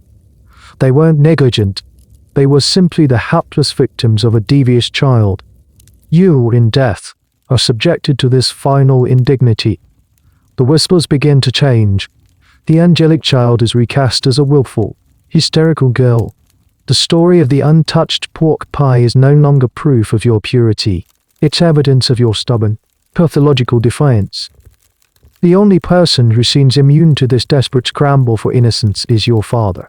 He accepts his role as the villain of the piece. He is stoic, silent, and broken. He is the one who must deal with the lawyers, the one who must face the scornful looks of his neighbors on the street. He wears the town's collective guilt like a heavy coat he can never take off. And so, the blame is neatly assigned. Your parents are the criminals. The vicar and the doctor are the dupes. The community are the innocent, deceived believers. You are the tragic, but ultimately deceitful, child. It's a simple, clean narrative that allows everyone, except your family, to sleep at night. It's a collective fiction, created to replace the first one. And like the first one, it is powerful, pervasive, and almost entirely untrue. The real truth, that this was a collective madness, a quiet conspiracy of faith, pride, and ignorance, is too messy and too uncomfortable for anyone to face. In the quiet aftermath, once the noise of the inquest has faded and the blame has been neatly assigned, a new question begins to form in the minds of a few thoughtful observers. It's a question that looks beyond the specific details of your case, beyond the lies, the watches, and the verdict. It's a question about the nature of your affliction itself. What was it? It wasn't a miracle. That has been clinically disproven. It wasn't just a simple fraud for fame or money. Your profound, willing commitment to self-destruction went far beyond a rational desire for attention. It was something else, a sickness without a name. Dr. Silas Crane, a city physician, in a follow-up letter to a medical journal, labels it hysterical anorexia. He uses the term anorexia in its literal Greek sense, meaning without, and orex is, meaning appetite. A loss of appetite driven by hysteria. That great catch-all diagnosis for any female emotional state the Victorian medical establishment couldn't understand. He is close, but he misses the crucial point. Your appetite was lost. It was violently, willfully suppressed. It would be several years before an English physician named William Gull would formally study and name the condition anorexia nervosa. He was one of the first to recognize it not as a disease of the stomach, but as a disease of the mind. He described it as a perversion of the will, a morbid mental state in which a patient, usually a young woman, develops a profound terror of becoming fat and deliberately starves herself. His contemporary in France, a doctor named Ernest Charles Lossig, independently described the same condition, calling it l'anorexie hystérie. Lossig was particularly insightful about the family dynamics, noting the strange, symbiotic relationship between the starving daughter and her anxious, enabling parents. He saw it as a kind of domestic tragedy, a power struggle played out at the dinner table. Looking back, your story is a perfect, textbook case study for their research, happening just before they gave it a name. You are a ghost haunting the pages of their future medical journals. All the key symptoms are there. The initial refusal of food, the intense satisfaction derived from self-denial, the distorted body image, believing yourself to be pure and ethereal while wasting away, and the obsessive, secretive behaviors. The historical context you lived in provided the perfect incubator for this unnamed illness. Society handed you the script. You lived in an era that idealized female frailty, purity, and self-denial. It was a culture that was deeply suspicious of female appetite, both literal and metaphorical. A healthy, robust appetite in a young woman was often seen as coarse, unladylike, even a sign of moral laxity. In this environment, a refusal to eat wasn't just a personal choice. It was a performance of the highest feminine virtue. You weren't just starving. You were achieving a cultural ideal. Religion provided the justification, turning a pathological act into a pious one. You found a way to be celebrated for your own self-destruction. This is a point that medical historians and feminist scholars still actively debate. To what extent was anorexia nervosa in the 19th century a product of its time? Was it a culture-bound syndrome? An illness that could only exist in a society with that specific set of values and pressures? Or is it a more timeless psychiatric condition that simply wore the cultural costume of the Victorian era? The evidence suggests it's a complex interplay of both. The underlying psychological vulnerability may be timeless, but the way it manifested in you was uniquely, tragically Victorian. This is, perhaps, the final and most profound tragedy of your story. You were suffering from a legitimate, debilitating psychiatric illness, but no one around you had the language or the conceptual framework to understand it. They could only see it through the lenses they had, faith or fraud, miracle or crime. They debated your soul. They debated your honesty, but no one ever thought to treat your mind. There was no therapy. There was no understanding of the deep-seated fear and control issues that were the true engine of your starvation. You were utterly alone with your illness. An illness that was being cheered on as a sign of sainthood. You were a patient in desperate need of help, trapped inside the body of a celebrity, and in the end, you were consumed not just by the lack of food, but by a sickness that the world had not yet learned to name. Your story, as singular and strange as it feels, is not a solitary one. It is a single, sad note in a much larger, more haunting symphony. You are just one of the ghosts in a quiet, spectral procession of girls who fasted, beautiful, and who, in many cases, faded away under the bright, hot lights of public fascination. As the years pass, your name becomes a local cautionary tale, a story whispered to stubborn daughters who refuse to finish their dinner. The photograph, the one your father tried to burn, survives in a few dusty albums, its subject's identity eventually forgotten, becoming just another anonymous, sad-eyed Victorian face.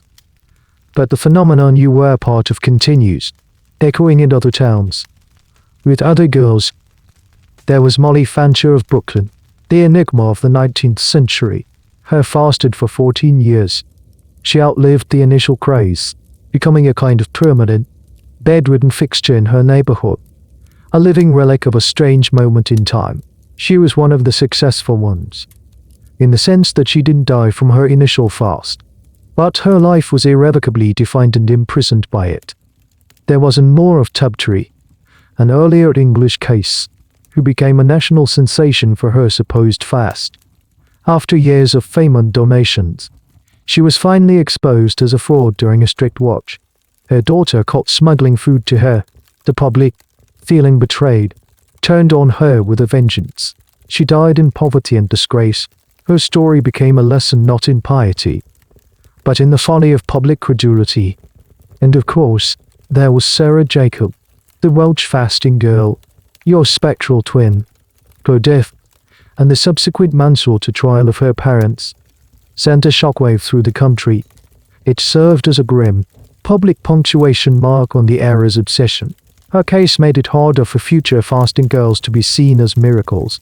The shadow of the inquest now loomed over any such claim. The public's appetite for these stories began to wane, tainted by the very real and well-publicized death of a child. Historians who study this peculiar chapter of social history often debate when and why it finally ended. There was no single event. Rather, it was a slow fading away, a gradual change in the cultural weather, the rise of a more scientific, less superstitious medical profession played a huge part. The naming of anorexia nervosa provided a clinical, secular framework for understanding these behaviors, moving them out of the realm of religion and into the realm of medicine. A more cynical, and perhaps equally true, explanation is that the world simply found new things to be fascinated by, new spectacles, new forms of entertainment. The public's attention span is notoriously short. The fasting girl, once a headline attraction, became old news. One of the strangest and most obscure legacies of the fasting girls phenomenon is its connection to the modern diet industry. Some scholars argue that these girls were, in a way, the extreme pioneers of public female dieting. They were the first to have their food restriction, their weight loss, and their physical appearance scrutinized and commented on by a mass audience. They were a dark and twisted prelude to a world where a woman's control over her appetite would become essential, defining aspect of her public identity. And so, your quiet room with its arsenic green wallpaper becomes a small, forgotten stage in a much larger history. A history of how we look at women, how we police their bodies and their appetites, and how belief can curdle into a dangerous, collective delusion. You are no longer the angel of Hill Street. You are a data point, a case study, a footnote in a medical journal, a cautionary tale. But perhaps, in the quiet of a late night like this one, it's possible to feel the truth of your story beyond the history books. The truth of a young girl, in a small room, who found a terrible and powerful way to say no in a world that demanded she always say yes. A girl who discovered that in a life where she controlled nothing, she could control her own disappearance, and in doing so, she became, for a brief, tragic moment, the most visible girl in the world. And so, our story for tonight comes to a gentle close. The echoes of that small, quiet room have faded now, leaving only the stillness of your own. There is nothing left of that story that needs your attention. It has been told, and now it can be released, allowed to drift away like a feather on the softest of breezes. Your only task now is to feel the weight of your own body, safe and supported, to notice the gentle rhythm of your own breath, a quiet, steady anchor in the peaceful darkness. You can let go of the day, let go of all thought, and simply allow the silence to cradle you. If you are still listening, and that's perfectly all right. Your mind may still be gently stirring, That's just the last few embers of the day cooling down. You don't need to do anything about it. Just observe them, without judgment, as they slowly dim. The story is over. The work is done. All that is left is this deep and comfortable quiet. A soft blanket for your mind. Let it wrap around you, bringing with it a sense of peace, a sense of stillness, a gentle invitation to the deep and restorative rest that is waiting for you. Our journey together tonight ends here, in this quiet place. Should you need another tale to accompany you further into rest, my library of stories is always open for you. May your dreams be kind. Good night.